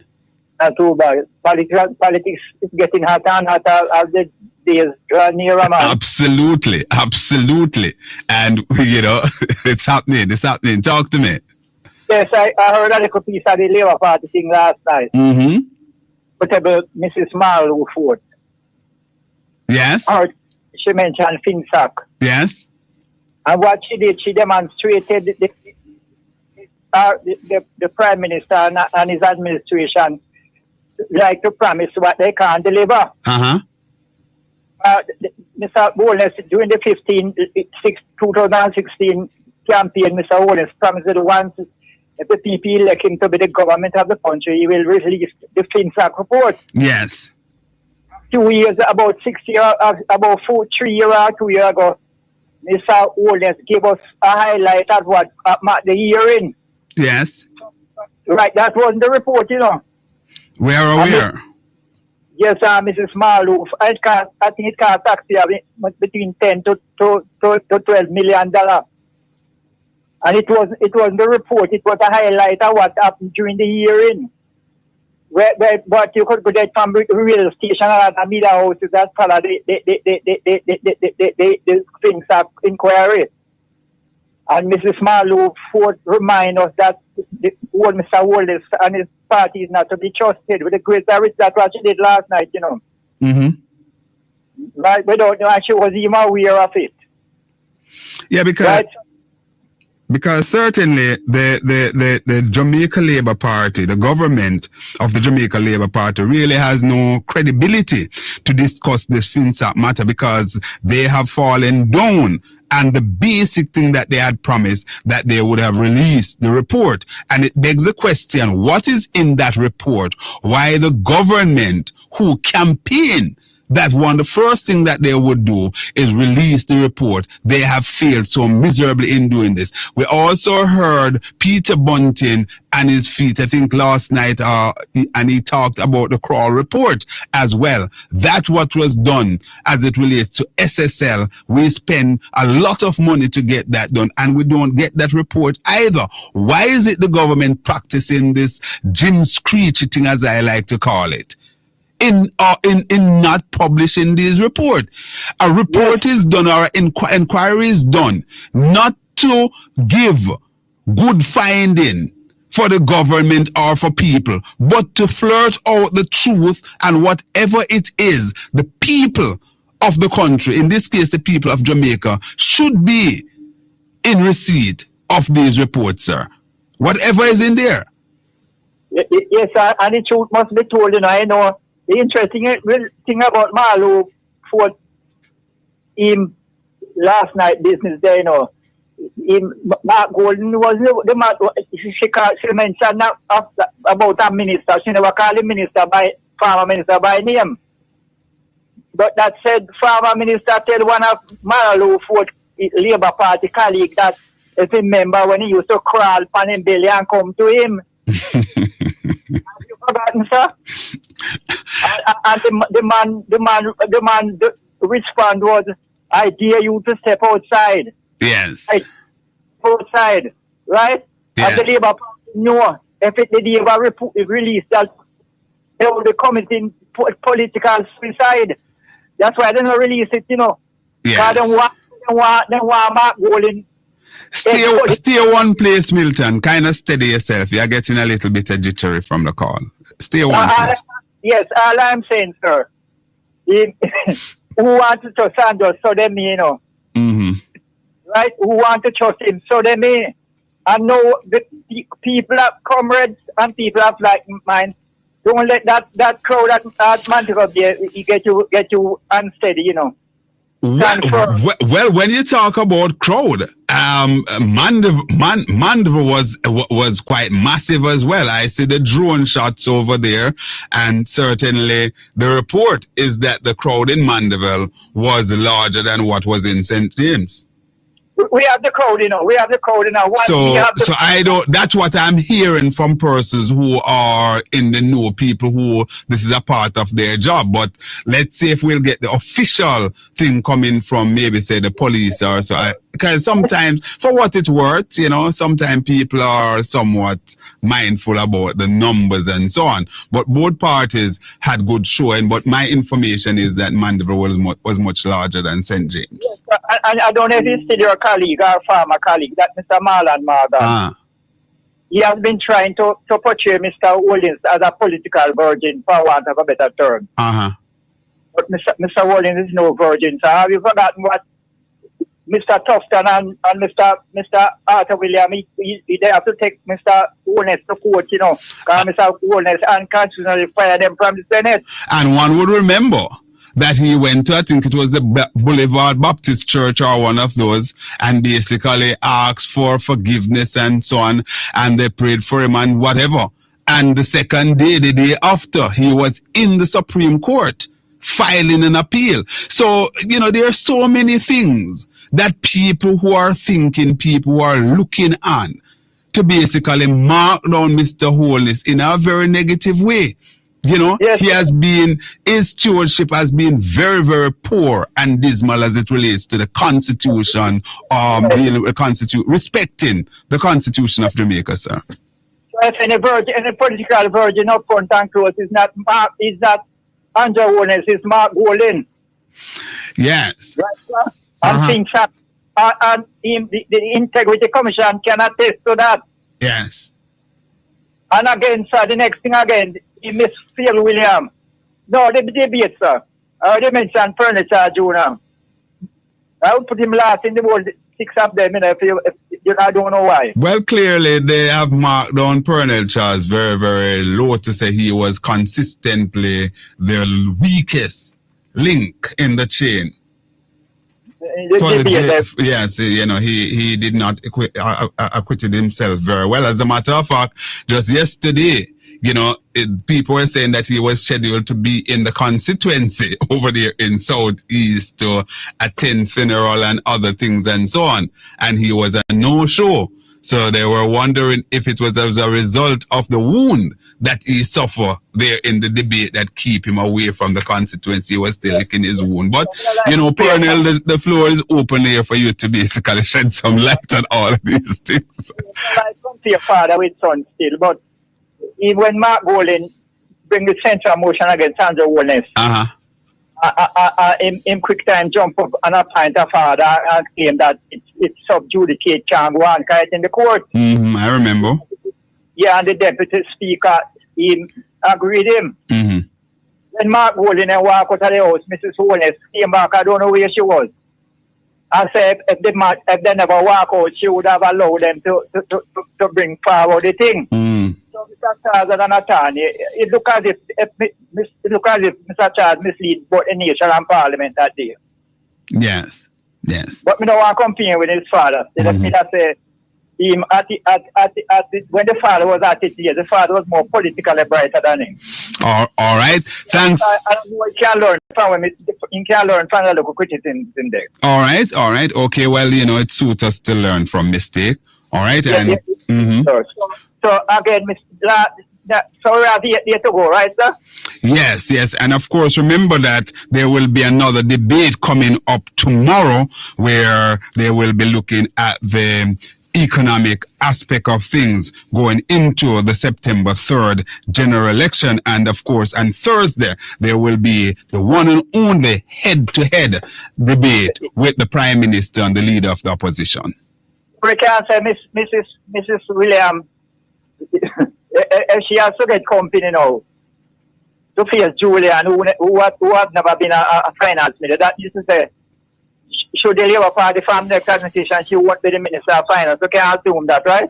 Well, you can assume anything, and I don't know if that is so, but certainly what I have been saying and continue to say, I believe that the debate commission basically falling down on the job. I think they did the Jamaican people a disservice in basically having a critical debate as the finance debate, as a group debate. It should be, as it always was, in a one-on-one debate. You're asking for the second highest job in the country, the finance minister, and there's no magic in this, sir. Our founding fathers ensure that there are two positions that our constitution speaks to, that you have to come from the lower house. That is the Prime Minister and, of course, the Minister of Finance.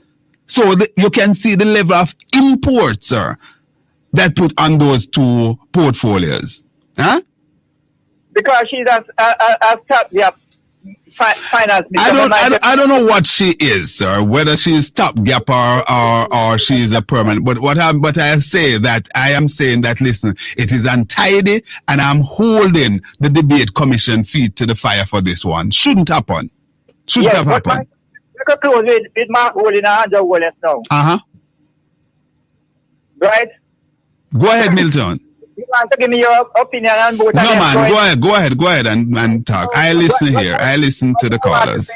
Dear son, Mr. Holness, near 10 years in office, And being opposition leader prior to that.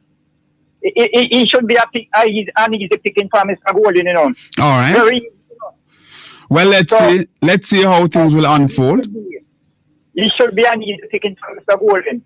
Yes. Mr. Holness is not going to lay down and play dead, sir. I think it's going to be a very interesting debate. We agree that Holness right now he's not playing dead. No. Yes, so but he should be an easy picking. Based on Golden experience, everybody experience of it. All right, Milton. Thanks a lot for today. Thank you. All right. All right, you too. The number is 876-212-9824. Let me look at some of your messages here. All right. Evan Wilson Bennett. your caretaker for the Rocky Point Division, and I am with the people. All right. So everyone was saying that as it relates to Mr. Barnes. Well, all right. And Kevin is saying Purnell. Oh, no. You know that I can't read that. I have no evidence about that. What you're saying about Mr. Charles there. So somebody, Kevin is saying one Yvonne, and the story goes on. All right, Kevin. He's saying sorry. All right. Okay. So remember now, I understand the Cotton Trust on the TikTok feed here that you guys going on, but of course you know that there are a lot of things that you said there that I really can't read because this is a mainstream broadcast and we have to be very, very mindful of that. We're up on the 11 o'clock break. Stick and stay with us. When we return, we take your calls and we share some of the stories in both dailies when we come back. So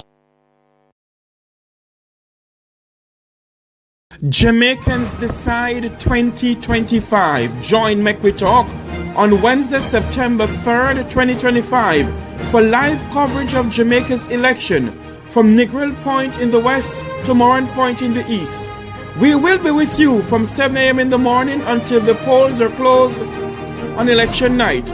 Join in the panel discussion with political analysts. We'll be live on Jam Talk Vibes Internet Radio Station and Make We Talk Jeffrey Tavares YouTube channel. It's election night in Jamaica. Yes, Jamaica. The date has been set. The date has been called. Let's get together to pray for the Lord to have his way. Eternal Father, bless our land. Guide us with thy mighty hand. Keep us free from evil powers. Calling all Jamaicans to the all red, all night prayer meeting, August 29, before the election. It's 2025, August 29, 6 p.m. to 6 a.m.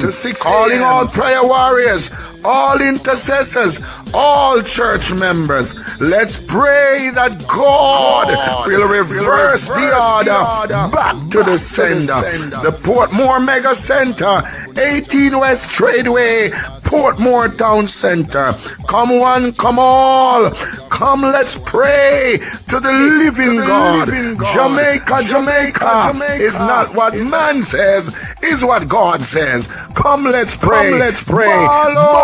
Jamaica, we must reverse the order. It's the 29th, 6 p.m. to 6 a.m. Portmore Town Center, Breakthrough Mega Church in Portmore. See you there.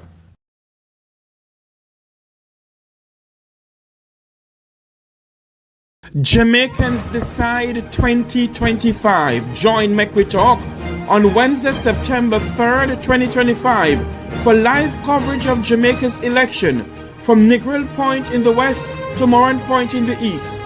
We will be with you from 7 a.m. in the morning until the polls are closed on election night. Join in the panel discussion with political analysts. Yes, Jamaica. The date has been set. The date has been called. Let's get together to pray for the Lord to have his way. Eternal Father, bless our land. Guide us with thy mighty hand. Keep us free from evil powers. Calling all Jamaicans to the all red, all night prayer meeting, August 29, before the election. It's 2025, August 29, 6 p.m. to 6 a.m. Calling all prayer warriors, all intercessors, all church members. Let's pray that God will reverse the order back to the sender. The Portmore Mega Center, 18 West Tradeway, Portmore Town Center. Come one, come all. Come, let's pray to the living God. Jamaica is not what man says, is what God says. Come, let's pray. Ball out, Jamaica. We must reverse the order.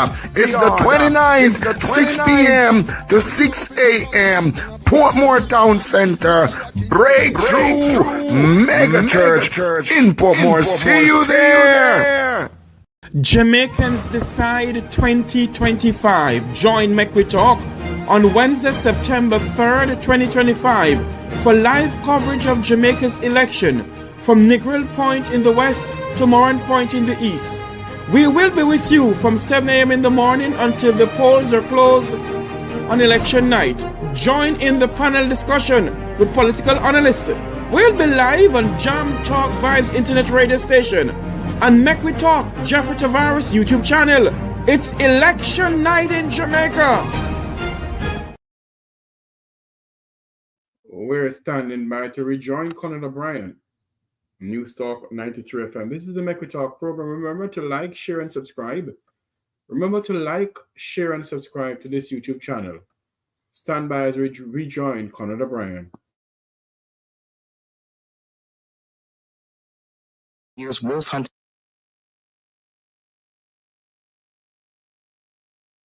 I've had to work for anything that I've had. I have said it before and I will say it again. I don't know what a gold spoon looks like. It has never been in my mouth.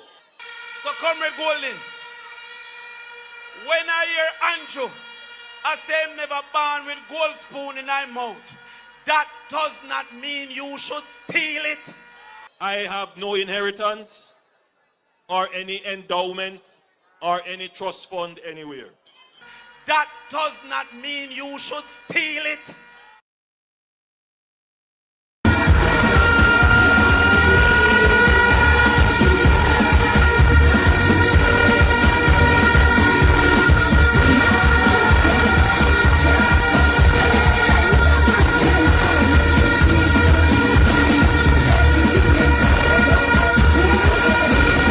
Bills to pay.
Jamaicans Decide 2025. Join Make We Talk on Wednesday, September 3rd, 2025 for live coverage of Jamaica's election from Negril Point in the west to Moran Point in the east. We will be with you from 7 a.m. in the morning until the polls are closed on election night. Join in the panel discussion with political analysts. We'll be live on Jam Talk Vibes internet radio station and Make We Talk Jeffrey Tavares YouTube channel. It's election night in Jamaica. Jamaicans Decide 2025. Join Make We Talk on Wednesday, September 3rd, 2025 for live coverage of Jamaica's election from Negril Point in the west to Moran Point in the east. We will be with you from 7 a.m. in the morning until the polls are closed on election night. Join in the panel discussion with political analysts. We'll be live on Jam Talk Vibes Internet Radio Station and Make We Talk Jeffrey Tavares YouTube channel. It's election night in Jamaica. Jamaicans Decide 2025. Join Make We Talk on Wednesday, September 3rd, 2025 for live coverage of Jamaica's election from Negril Point in the west to Moran Point in the east. We will be with you from 7 a.m. in the morning until the polls are closed on election night. Join in the panel discussion with political analysts. We'll be live on Jam Talk Vibes Internet Radio Station and Make We Talk Jeffrey Tavares YouTube channel. It's election night in Jamaica.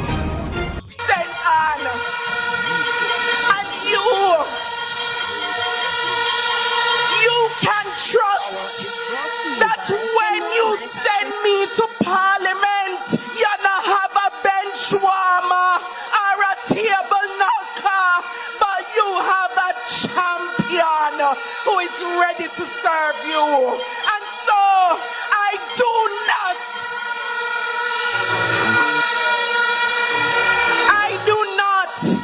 have to ask, but I know no one me ask anyway. Northwest, St. Anne. Let me just read this quickly before I go to the caller. Yvonne is saying, I know Rocky Point Division. They showed up for me, and I know they are going to show up for again. All right, so Yvonne Wilson, she is the council caretaker for the Rocky Point Division down there in Southeast Clarendon. She ran in the local government election, and Rocky Point Division is normally a strong division for the JLP. It's the division that the former mayor, Winston Mirage, my good friend Winston Mirage, has been there as the council for a very long time.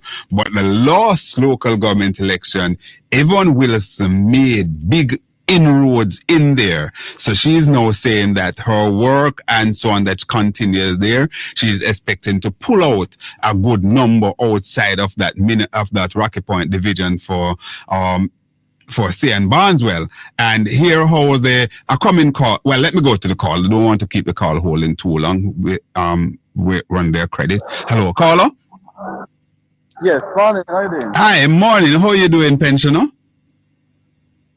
Hello?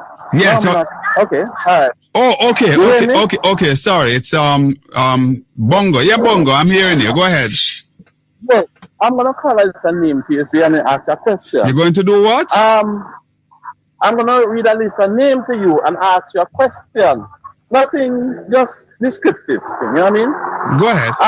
People, journalists, Simon Plaskill, Herbert Dale, Peter Escute, Ian Jackson Miller, Earl Maxwell, Ralph Nyman. Do you think these people are surrogate of the PNP? No, I don't think so. Okay. But you know that you can call them and Marie and those people and Marsh and okay, all right, well, you know. No,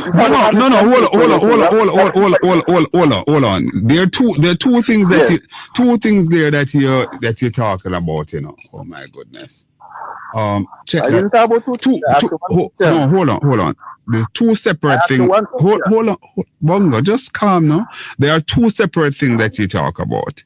First of all, you mentioned name of broadcasters, journalists there, and you asked me if I think that they're surrogates of the PNP, and I'm saying to you, absolutely no. You went on, I listened carefully, you know, because listening is a virtue, right? And when you do this job, you have to listen.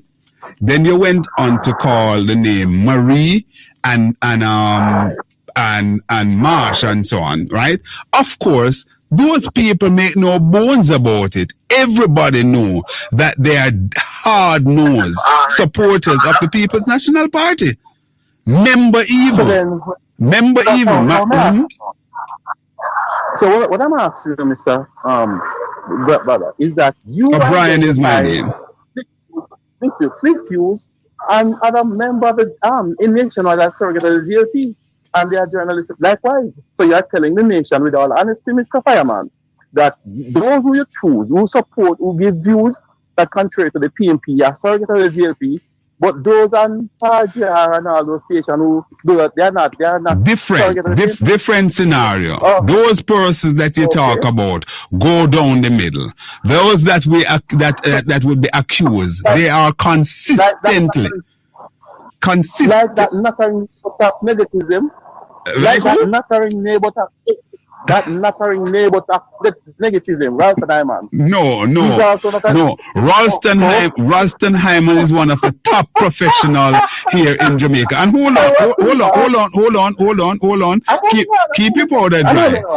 Before you laugh. Remember, and a lot of people tend to forget these things. Remember, Bongo. Hello? Yeah, man, go ahead, sorry. I'm sorry. Go ahead, man. I'm sorry. Don't do that. Go ahead. Please. All right?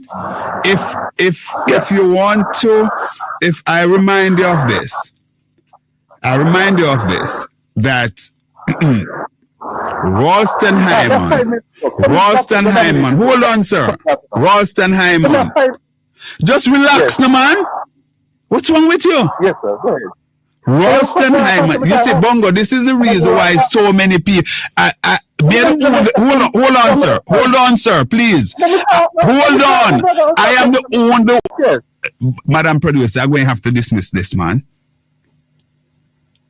I am going to dismiss you.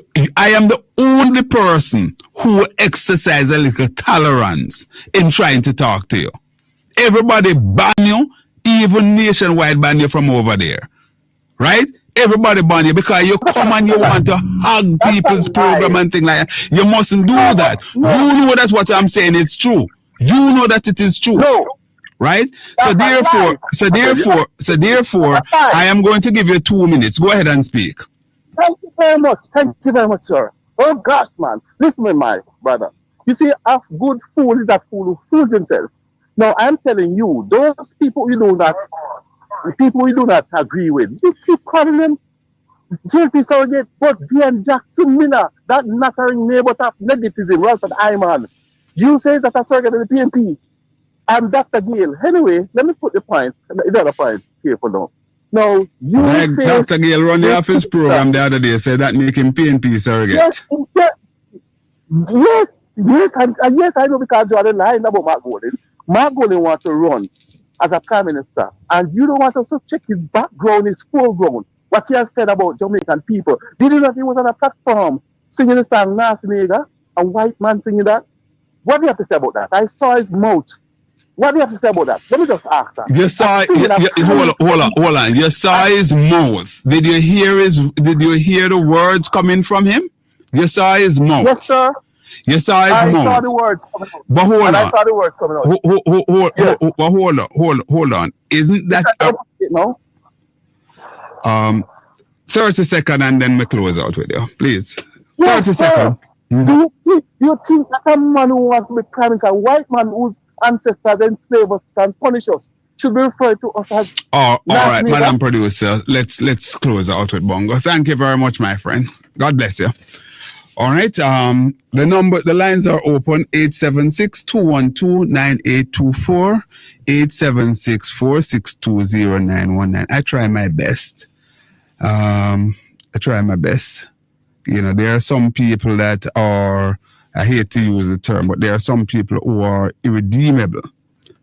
You know, some of us are irredeemable. So I don't know what to say, but certainly that caller there, you know, and he's so consistent in his rude behavior. I don't know why I continue to entertain him, but, you know, I'm exercising some amount of tolerance. All right, so let's see what's going on there. I lost my TikTok feed just now. Sorry to all of my viewers and listeners there on that are carrying me on TikTok. Lost you all just now. Don't know what happened, but we lost the feed. So let's see if we can get back up there. All right, so it is indeed Monday, the 25th day of September 2025 in the year of our Lord.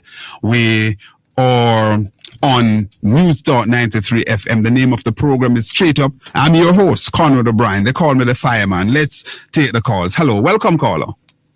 Morning, sir. Hi, good morning, Mr. Lewis. How are you?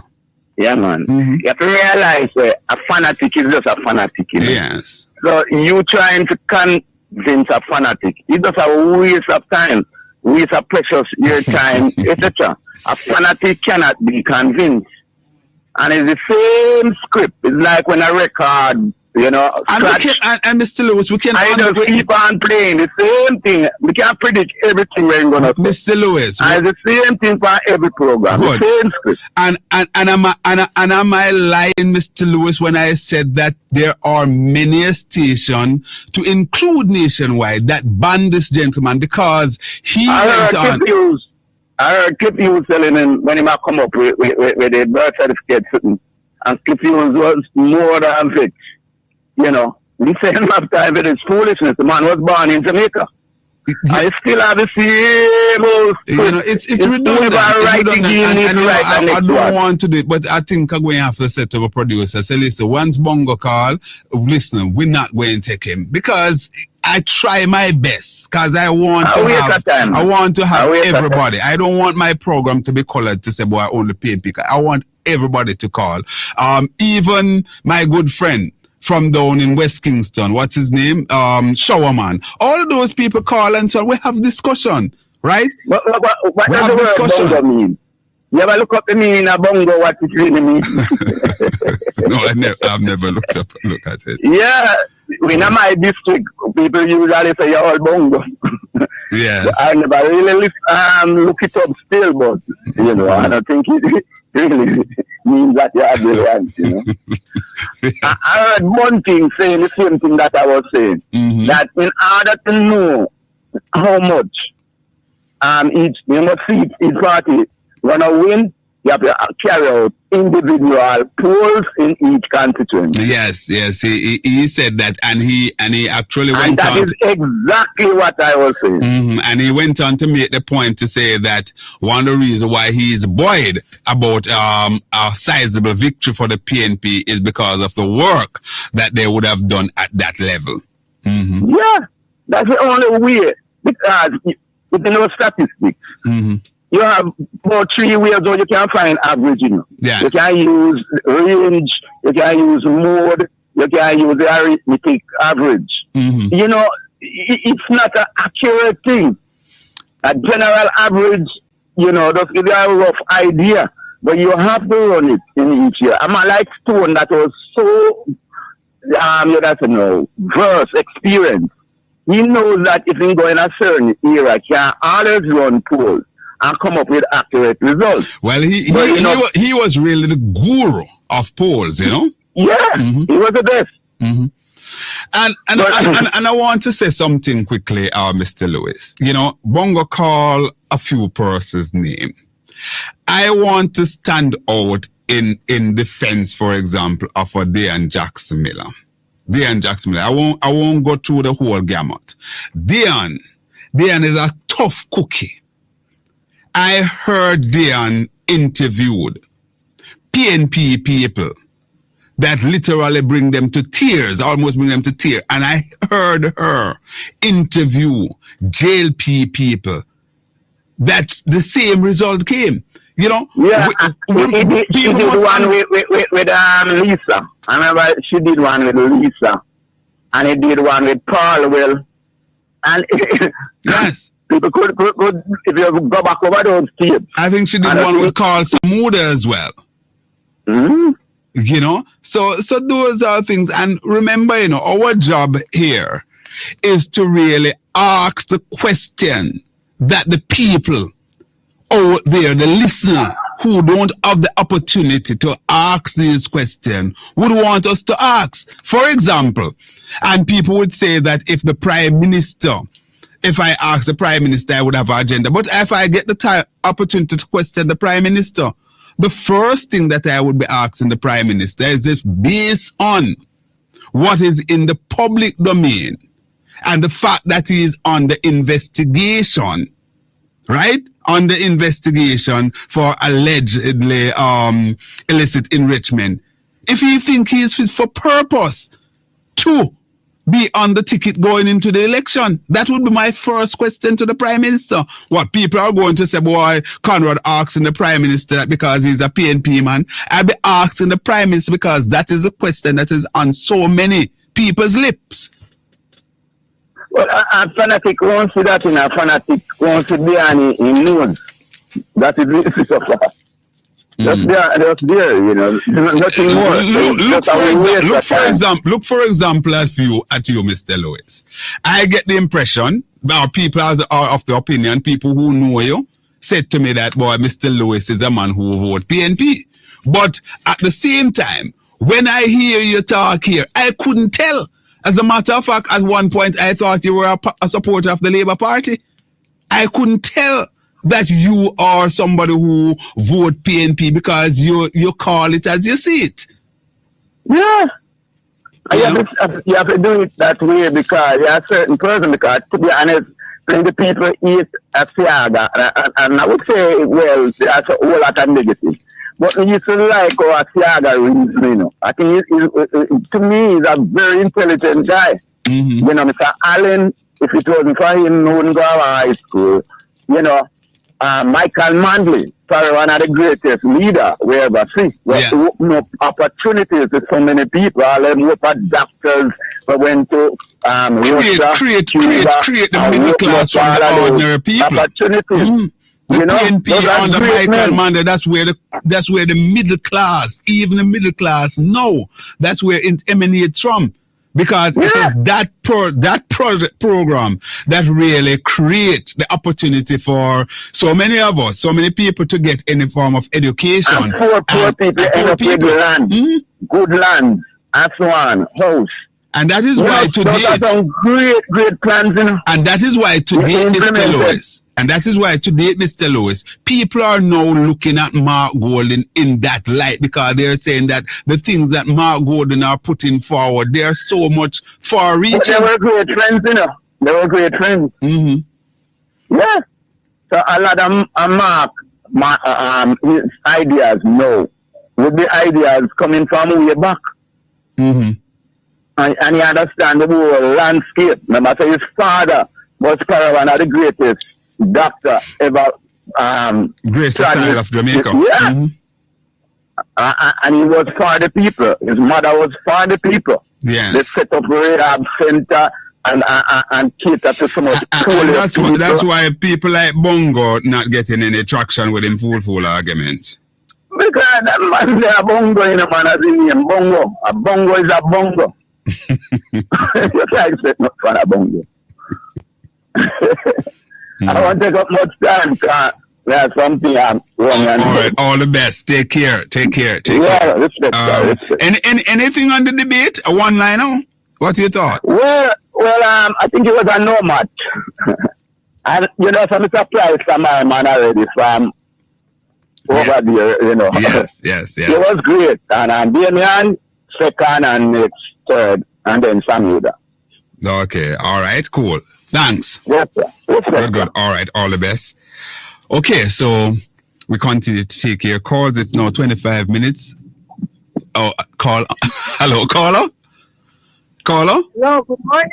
Hi, morning. How you doing? Not bad at all. And you? I am very well, thank you. All right. Good morning to everyone in the chat and worldwide. Big up to my next Prime Minister, Mark Jefferson Golden. Yes. However, who is this? Who is this, Miss P? Same one, man. Okay. Mm-hmm. No, there's a man named Showerman. I love that man as a comrade. Showerman has so many people, brethren. Showerman, because he's a showerman and he tell us straight and he have respect, he have manners and he know what to say, what not to say, and how to say. Mm-hmm. Regardless, he's a showerman, he have a right to be what he want to be. Indeed. But this man, when he Bongo, or when he say name, sir, I believe you're listening. Please talk things that you have proof for. And that's why I need the legislation to change. to her to fix. Because when you come on radio and talk those things, you are slandering the person or persons. You need to pay for it. No, Mark Jefferson Golding married to a black woman. His Mark children are Jefferson black. Golding, yes, Mark Jefferson Golding taking money out of his pocket and send a Ukraine for black people picnic where him not even know them. So how comes you are going to talk about the man this and the man come from slavery, this and slavery? Virgin, go and read, go and study, right? So if Mark Jefferson Golding come from a line of slavery, well, former prime minister come have the same name, so he might too, right? So people like you oppress us, including yourself, and your picnic. Your grandnephew go down. Come on, get a hold of yourself. It's really a non-argument, Miss P. It's a non-argument coming forward. And, you know, there are many things that he can make point. He can ask a question, drill down on the things. So listen, the PNP has put out some good plans and so on. Are these realistic? Will they be able to do? Ask those questions and so on. And if you really want to do something, you know? That is it. One day it can work, so because God is we're not so bright like the rest of people them. So break it down for me, Conrad, and tell me, because Mark Golding says so. Mr. Brian, I believe it can work. Yes. Hold for me. I take it for a minute. I'll take it for a minute when I come back. Just hold. Let me take the final break. So come, Miss P. Hold on. Okay.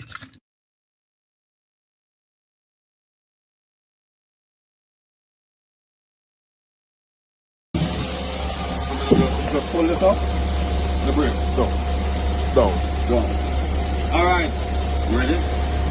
Folks, listen. Don't make too much noise, huh? Which one? Orange. The one, yeah? All right. Folks, listen. I haven't been trained, but the gentleman decided that he want to make me just take a short spin.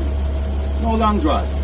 But just to give you an idea of how well the bus is performing, and also give you a sense of what it's like to ride inside of this bus as a driver.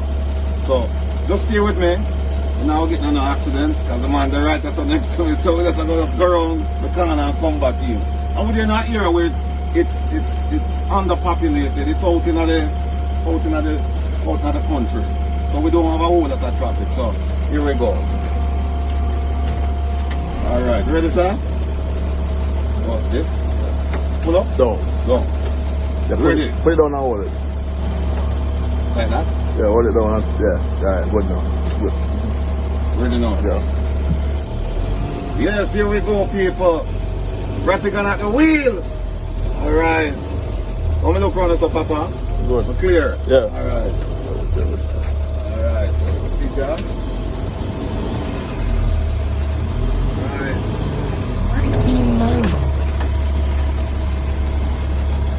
Yes, people. We don't want to live on our furniture, outdoor furniture, and anything like that. But I want to do a thing.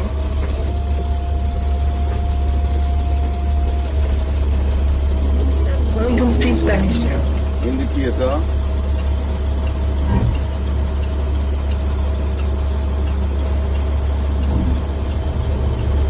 Alright. Here we go. What's that one there? Don't worry.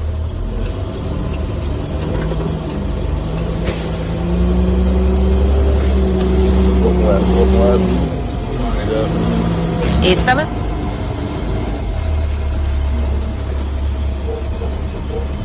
Score 05 average.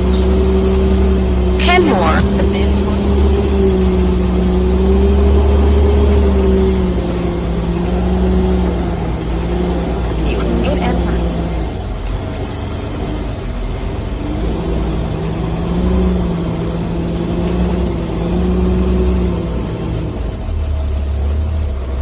People, that's it. That's it. This bus is available not for $80,000 US dollars, but for free. We're looking for somebody in Jamaica who wants a school bus to use either as a mobile clinic, a library, a food truck, whatever. Buses available. We're going to get more like this. And we hope that the government will give us the same extend the same courtesies that they extend to Minister Bars. And they won't charge us to bring these buses into the country because they're for a good and noble purpose. So, when you see me tonight on the program, and you see me again Saturday night on the program, we'll play the video so you can see me drive the bus and we can talk more about it. Thank you very much, sir. All right.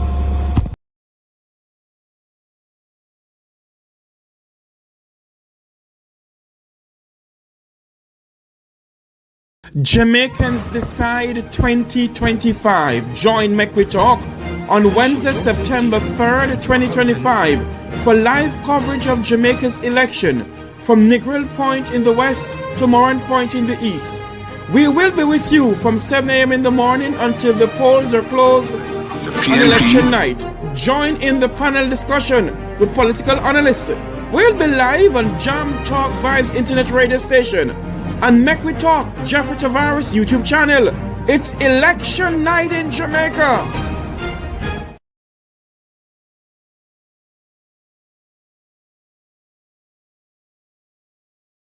Jamaicans Decide 2025. Join Make We Talk on Wednesday, September 3rd, 2025 for live coverage of Jamaica's election from Negril Point in the west to Moran Point in the east.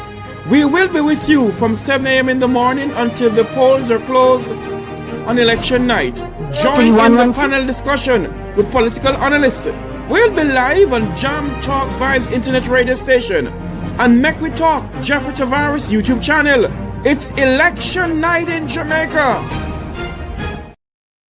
Jamaicans Decide 2025. Join Make We Talk on Wednesday, September 3rd, 2025 for live coverage of Jamaica's election from Negril Point in the west to Moran Point in the east. We will be with you from 7 a.m. in the morning until the polls are closed on election night. Join in the panel discussion with political analysts. We'll be live on Jam Talk Vibes Internet Radio Station and Make We Talk Jeffrey Tavares YouTube channel. It's election night in Jamaica. 7646. Jamaicans Decide 2025. Join Make We Talk on Wednesday, September 3rd, 2025 for live coverage of Jamaica's election from Negril Point in the west to Moran Point in the east. We will be with you from 7 a.m. in the morning until the polls are closed on election night. Join in the panel discussion with political analysts.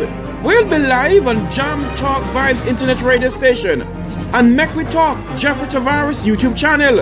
It's election night in Jamaica. And News Talk 93 FM. It's the night after the two big meeting across Jamaica. We saw where the PNP River came down bank to bank down there in Mandeville, Manchester. It was indeed a sea of orange. I'm a Mandeville man, and I can tell you, I have been to rallies, and trust me, the one the last night turned over. I am getting impression down there from Mobi that the JLP was a little bit disappointed they did not get the numbers that they were looking at. Don't know if that is so, but that is the information that is coming to me. Can somebody who was down there tell me what was happening?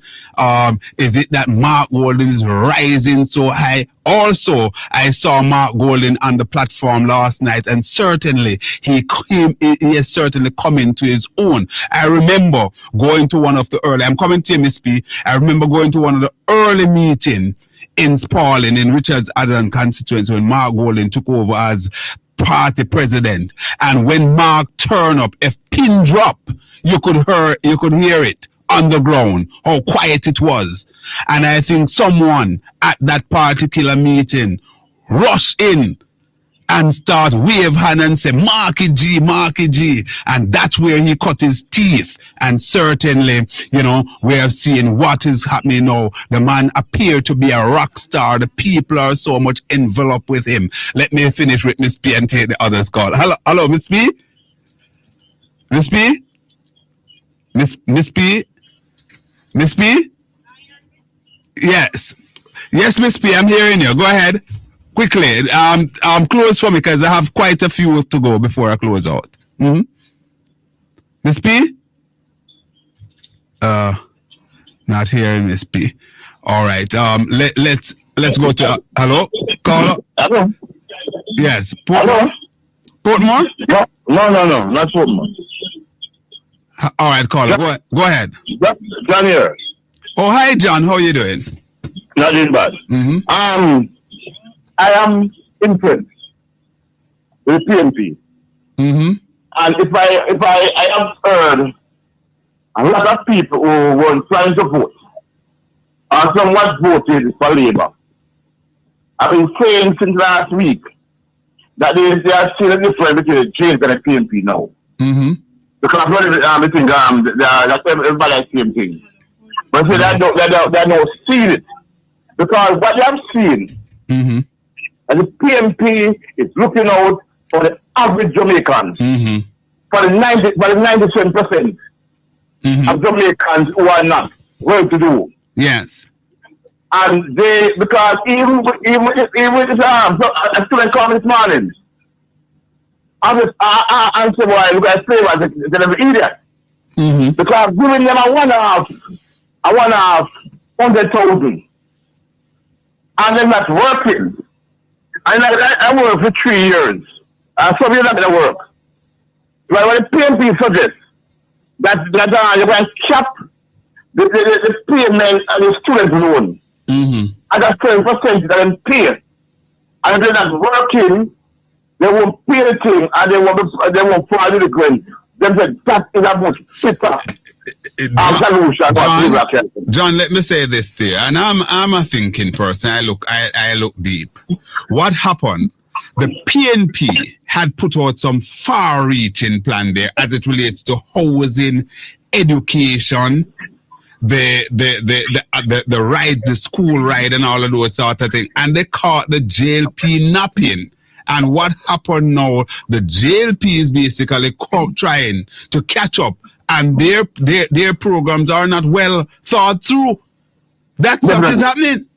That is not happening. I say the sexual movement, the sexual, yes, that will benefit a lot of middle income earners. That's a game changer, sir. Yes. I'm going to tell you something.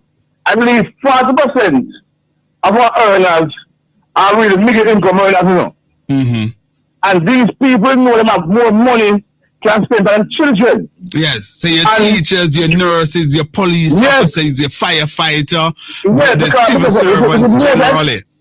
More than students them who get 5 or more 60 are those who go to extra class. Yes. And so with this extra 35,000 a month, more people are able to send them children to extra class so they can sharpen them skills. When the exam, they got a 6 million 60. Look here, man. I am so excited. All right, John. About the prospects of this government coming in. I am happy. Good. All right, thanks a lot, John. That's John Kohler there. Of course, everybody know that John is a heavy supporter of the People's National Party. Never shirk away from it at all. Hello, welcome, caller. Yeah, Obi. Yes, sir. Yeah, I have to touch that base. I'm sorry to Miss P. Miss P, I'm sorry. We just weren't hearing you, and so don't know what happened. We're sorry about losing you, Miss P. I think about John. Not John, I'm so sorry. I think about Bongo. And in the Bible, in St. Mark 16 and verse 16, it said, "He that believeth and is baptized shall be saved, and he that believeth not shall be damned." Yes. So damn is a legal word. Am I right? Yeah, man. Yes, you're correct. You're good. If you use biblical word, yes. If you use dynamite to blast up a rock, when you blast up the rock, you know what the rock is called? Tell me. A blasted rock. So the word dam and the word blasted, they are legal. Just add idiot to that, and that is Bongo. Wow. All right. Well, I don't know you want to sit, but put them together. And that is a Bongo. I don't really want to describe Bongo as an idiot because I don't think he really is. I don't think he really is. He chooses to go down a particular road, but I don't think he's an idiot. I wouldn't refer to him. If you feel from describing him as an idiot, then you are an idiot. So I don't let idiot don't know that he's an idiot. So me go and let you. Have a nice day. all right, Marshy. Take care. All right, good. All right, let's continue to take the calls here. Boy, this is a hot show this morning. It's 11:41. Hello, caller. Morning, sir. Yeah, man, we're sharing the time. Go ahead, my friend. Yeah, man. Listen, I don't know if you have any information about the accident with those people down there last night. In Mandeville or where? Yeah, they were coming to Mandeville with conference there in Mandeville. No, I haven't seen anything on it. I don't have any information on it. Yeah, man, there was a crash last night. I saw them taking up some comrade, put them into vehicle like that, you know. Oh, and if it, well, I don't know. I haven't heard it. Madam Producer, you ever see anything on it? Yeah, okay. And Mr. O'Brien, you know that Bongo used to be Senator Brown, a lot of problems, just like how he's trying to do you right now. He always have a problem. He always have a problem with Senator Brown, you know, when Senator Brown was on the program, you know. Yes. So, I'm not paying no mind anyway. And don't get me wrong. I expect Bongo to carry his line, but I want him to make sense. I really want him to make sense. You know, so as my colleague Dr. Gale said on another station, that listen, when you come with propaganda, make the propaganda make sense now, man. You're not gonna get that, Mr. Brian, you're not gonna get it. You're not gonna get that. Yes. You're not gonna get it. Anyway, I'm not going to take up much later. All right, all the best. Thanks for calling, as usual. Yeah, man. Well, we're hoping that, you know, persons who attended up on any of the political meeting try to be safe and so on. We're hearing about this accident. I'm hoping that everybody is okay, no fatalities, and didn't suffer too much of a great damage. Hello, welcome, caller. Hi, Conrad, morning. Hey, Mary, how are you doing? Good. Conrad, the accident, right? Was it like people coming back from the rally in Mandeville? That's what I'm hearing. That's what I'm getting from the caller here now. To be honest with you, I must confess I didn't I weren't aware of it. Yeah. But anyway, regardless of where or whatever, I hope there was not man. And you know, we have to basically, because we saw last week or the week before where I gather that somebody was run over and got killed at the JLP motorcade down in St. Thomas. We also saw where two JLP supporters at some function up in northeast Manchester, a stabbing incident took place up there. One person died. You know, we don't want those things. It's so funny. It's ironic that, you know, you should see some of the comments. Yeah, man, I had the blood on fire. I this, that. I'm saying nonsense. People can be so jealous. The blood on fire caused a vehicle to run over somebody in St. Thomas at a JLP meeting. The blood on fire caused two labor rights to be in a fight up in northeast Manchester and stab each other. Over whatever they say, it was over trivial things like chicken. You know what? Sometimes you know what? They must go and take on the Bible and go take on the Salvation Army who use it as their creed. I just say that you know, I hope not too many casualties, and you know, if so, condolences to families and friends. All right. You know, so Bongo, a time for Bongo change the narrative because it's not going anywhere. We don't know where, you know, says Conrad. As Omar did use the word irredeemable? Yeah, you know, major in the minors too. You know, says Conrad, if we should check our DNA history, you know, so plenty of we say Conrad is maybe a few generations removed from having somebody from the plantocracy, you know, as part of the DNA, Conrad. because so many things happened during slavery. I don't know what Bongo is coming with every day. Mark, every day. Someone talk about something different. Conrad, the 3.5 now, right? Can you imagine the trickle-down effect with people getting money direct, without, back into their pockets, Conrad? Mm-hmm. Because they will have more spending power. You understand me?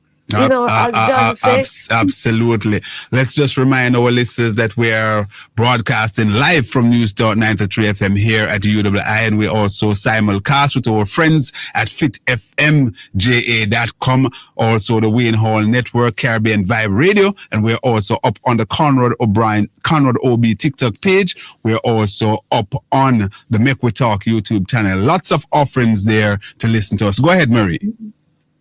Yeah, and they will have, because you know what? But Mark is playing chess, not checkers. Mark knows that going in, they still will have to deal with the public sector workers with getting whatever the union and whatever wage negotiations and stuff. But Mark is out of the blocks already. They already are giving back people, giving them back some money. And what is smart? What is smart? That this People's National Party, their leadership, and so on, they're displaying a level of smartness. Because here, what happened? The JLP took some time to present their manifesto. The People's National Party under Mark Jefferson Golden leadership knows that, listen, the JLP have been picking off ideas that's coming from them. So what they did was to basically keep back a one-pager to say that is the manifesto light, and they have it. And what he did last night was to basically give a sneak preview as to what is to come from that.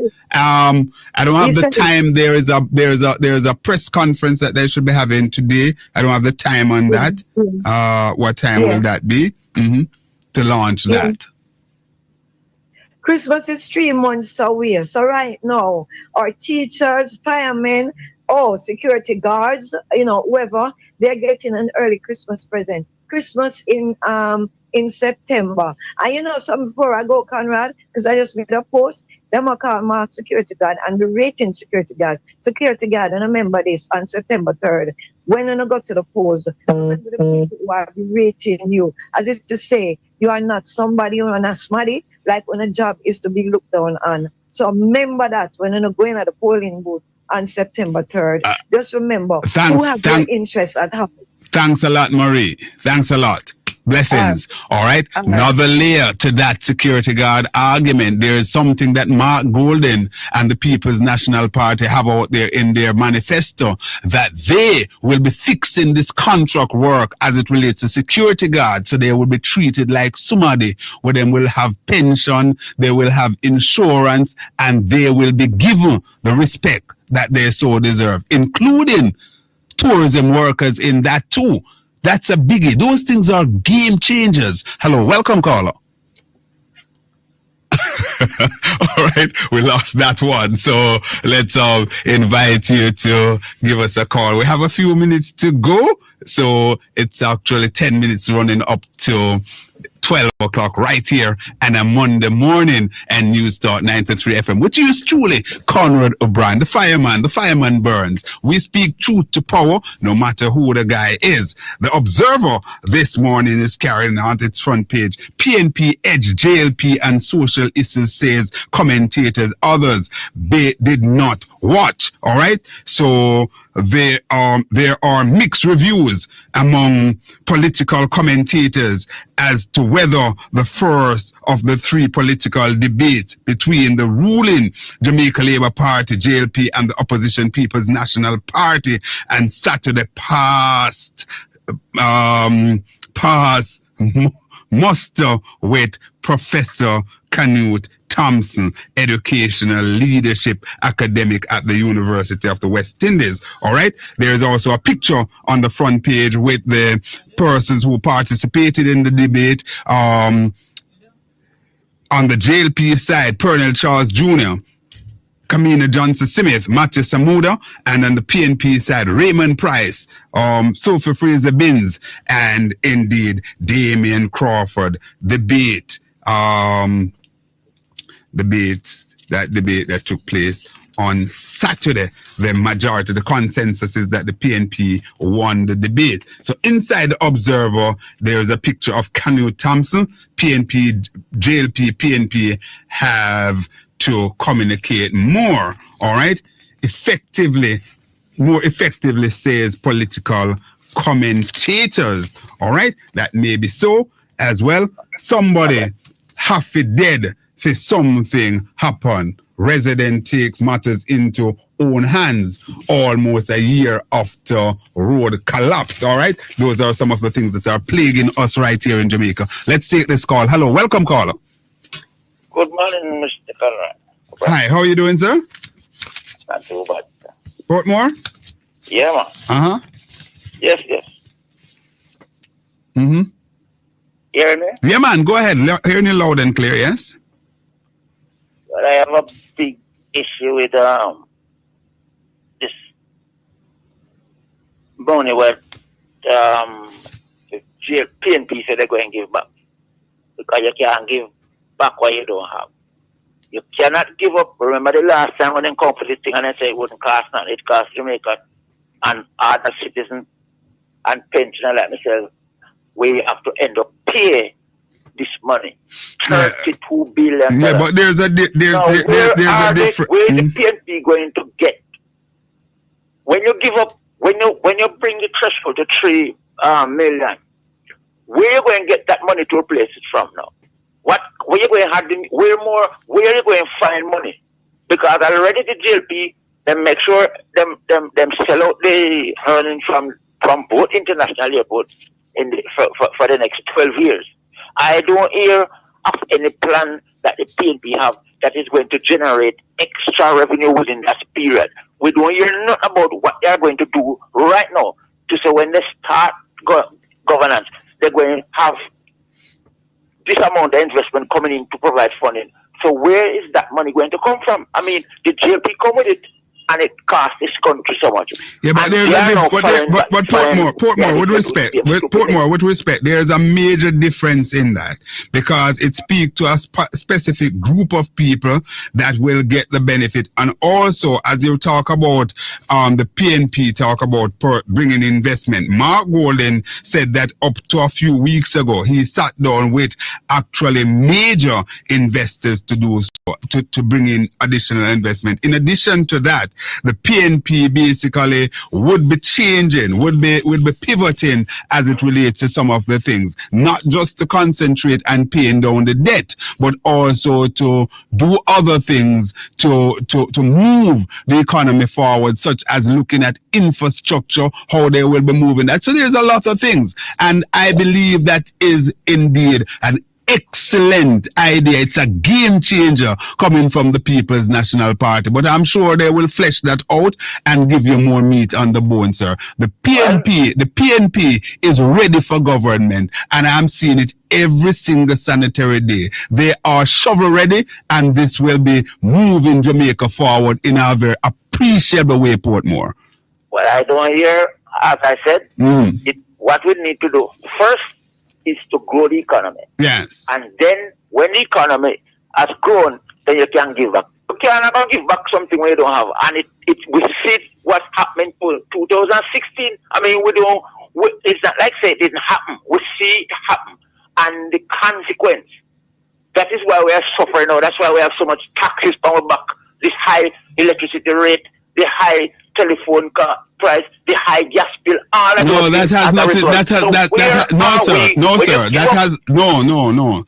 has nothing to do with the high electricity rate. The fact of the matter is that the present government neglected the renewable energy path that the PNP was on, for such as things that they built out, like the massive Wicton farm that they now privatize and so on. That's what caused us to be moving from 22 US cents when the People's National Party was in government to almost 50 US cents per kilowatt hour. Portmore, what are you talking about?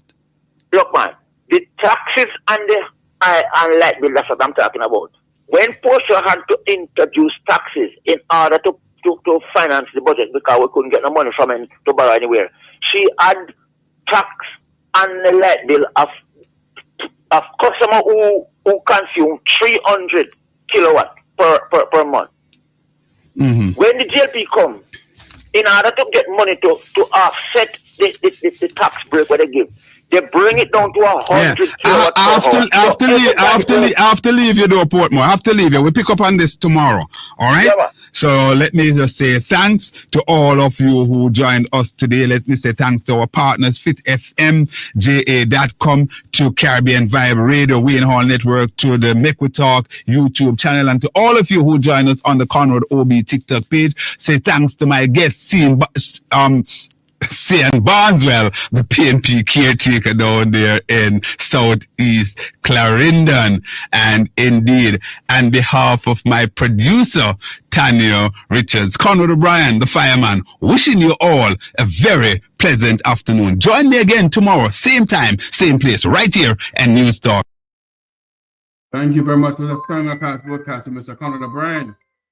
This is where we're going to say so long for here tonight, so long for here also.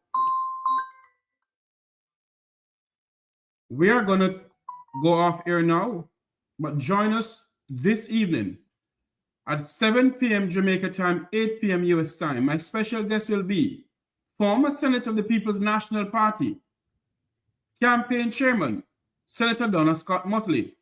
She will be my special guest this evening on the Make We Talk program. We will be speaking about the dissolvement of Parliament and who really is in charge. That's this evening at 7 p.m., 8 p.m. Jamaica time, 7 p.m. Jamaica time, 8 p.m. U.S. time. My special guest will be former Senator Donna Scott Motley. We'll be speaking about who is really in charge, like how Jamaica is in election fever. The Parliament has dissolved. She will be my special guest.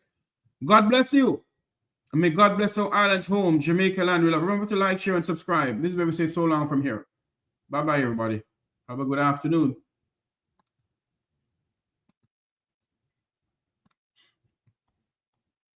Jamaicans Decide 2025. Join Make We Talk on Wednesday, September 3rd, 2025 for live coverage of Jamaica's election from Negril Point in the west to Moran Point in the east. We will be with you from 7 a.m. in the morning until the polls are closed on election night. Join in the panel discussion with political analysts.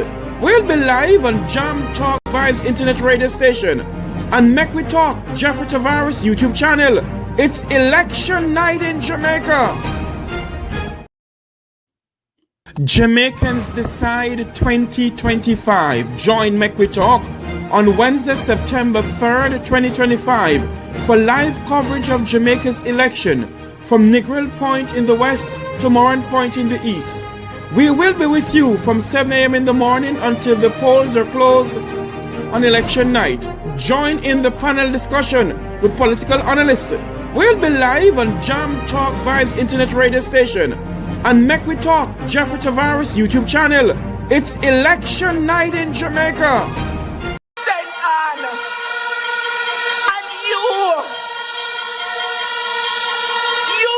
Trust that when you send me to Parliament, you're not have a bench warmer or a table knocker, but you have a champion who is ready to serve you. And so I do not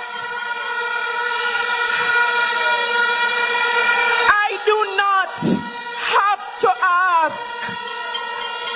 But I know no one me ask anyway. Northwest, St. Anne, are you ready?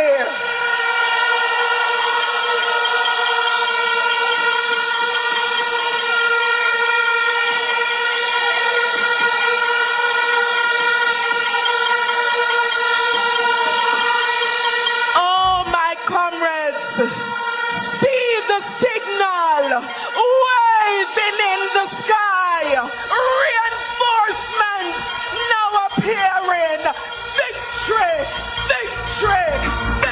Jamaicans Decide 2025. Join Make We Talk on Wednesday, September 3rd, 2025 for live coverage of Jamaica's election from Negril Point in the west to Moran Point in the east. We will be with you from 7 a.m. in the morning until the polls are closed on election night. Join in the panel discussion with political analysts. We'll be live on Jam Talk Vibes Internet Radio Station and Make We Talk Jeffrey Tavares YouTube channel. It's election night in Jamaica. Yes, Jamaica. The date has been set. The date has been called. Let's get together to pray for the Lord to have his way. Eternal Father, bless our land. Guide us with thy mighty hand. Keep us free from evil powers. Calling all Jamaicans to the All Red, All Night Prayer Meeting, August 29, before the election. It's 2025, August 29, 6 p.m. to 6 a.m.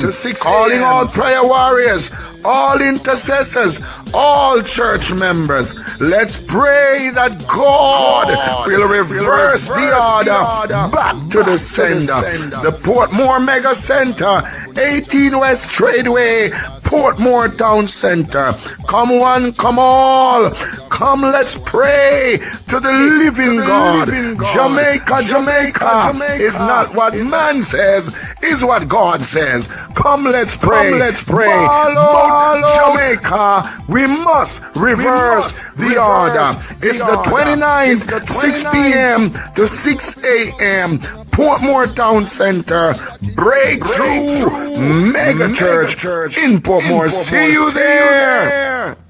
Jamaicans Decide 2025. Join Make We Talk on Wednesday, September 3rd, 2025 for live coverage of Jamaica's election from Negril Point in the west to Moran Point in the east. We will be with you from 7 a.m. in the morning until the polls are closed on election night. Join in the panel discussion with political analysts. We'll be live on Jam Talk Vibes Internet Radio Station and Make We Talk Jeffrey Tavares YouTube channel. It's election night in Jamaica. Jamaicans Decide 2025. Join Make We Talk on Wednesday, September 3rd, 2025 for live coverage of Jamaica's election from Negril Point in the west to Moran Point in the east. We will be with you from 7 a.m. in the morning until the polls are closed on election night. Join in the panel discussion with political analysts. We'll be live on Jam Talk Vibes Internet Radio Station and Make We Talk Jeffrey Tavares YouTube channel. It's election night in Jamaica. Jamaicans Decide 2025. Join Make We Talk on Wednesday, September 3rd, 2025 for live coverage of Jamaica's election from Negril Point in the west to Moran Point in the east. We will be with you from 7 a.m. in the morning until the polls are closed on election night. Join in the panel discussion with political analysts. We'll be live on Jam Talk Vibes Internet Radio Station and Make We Talk Jeffrey Tavares YouTube channel. It's election night in Jamaica. Jamaicans Decide 2025. Join Make We Talk on Wednesday, September 3rd, 2025 for live coverage of Jamaica's election from Negril Point in the west to Moran Point in the east. We will be with you from 7 a.m. in the morning until the polls are closed on election night. Join in the panel discussion with political analysts. We'll be live on Jam Talk Vibes Internet Radio Station and Make We Talk Jeffrey Tavares YouTube channel. It's election night in Jamaica.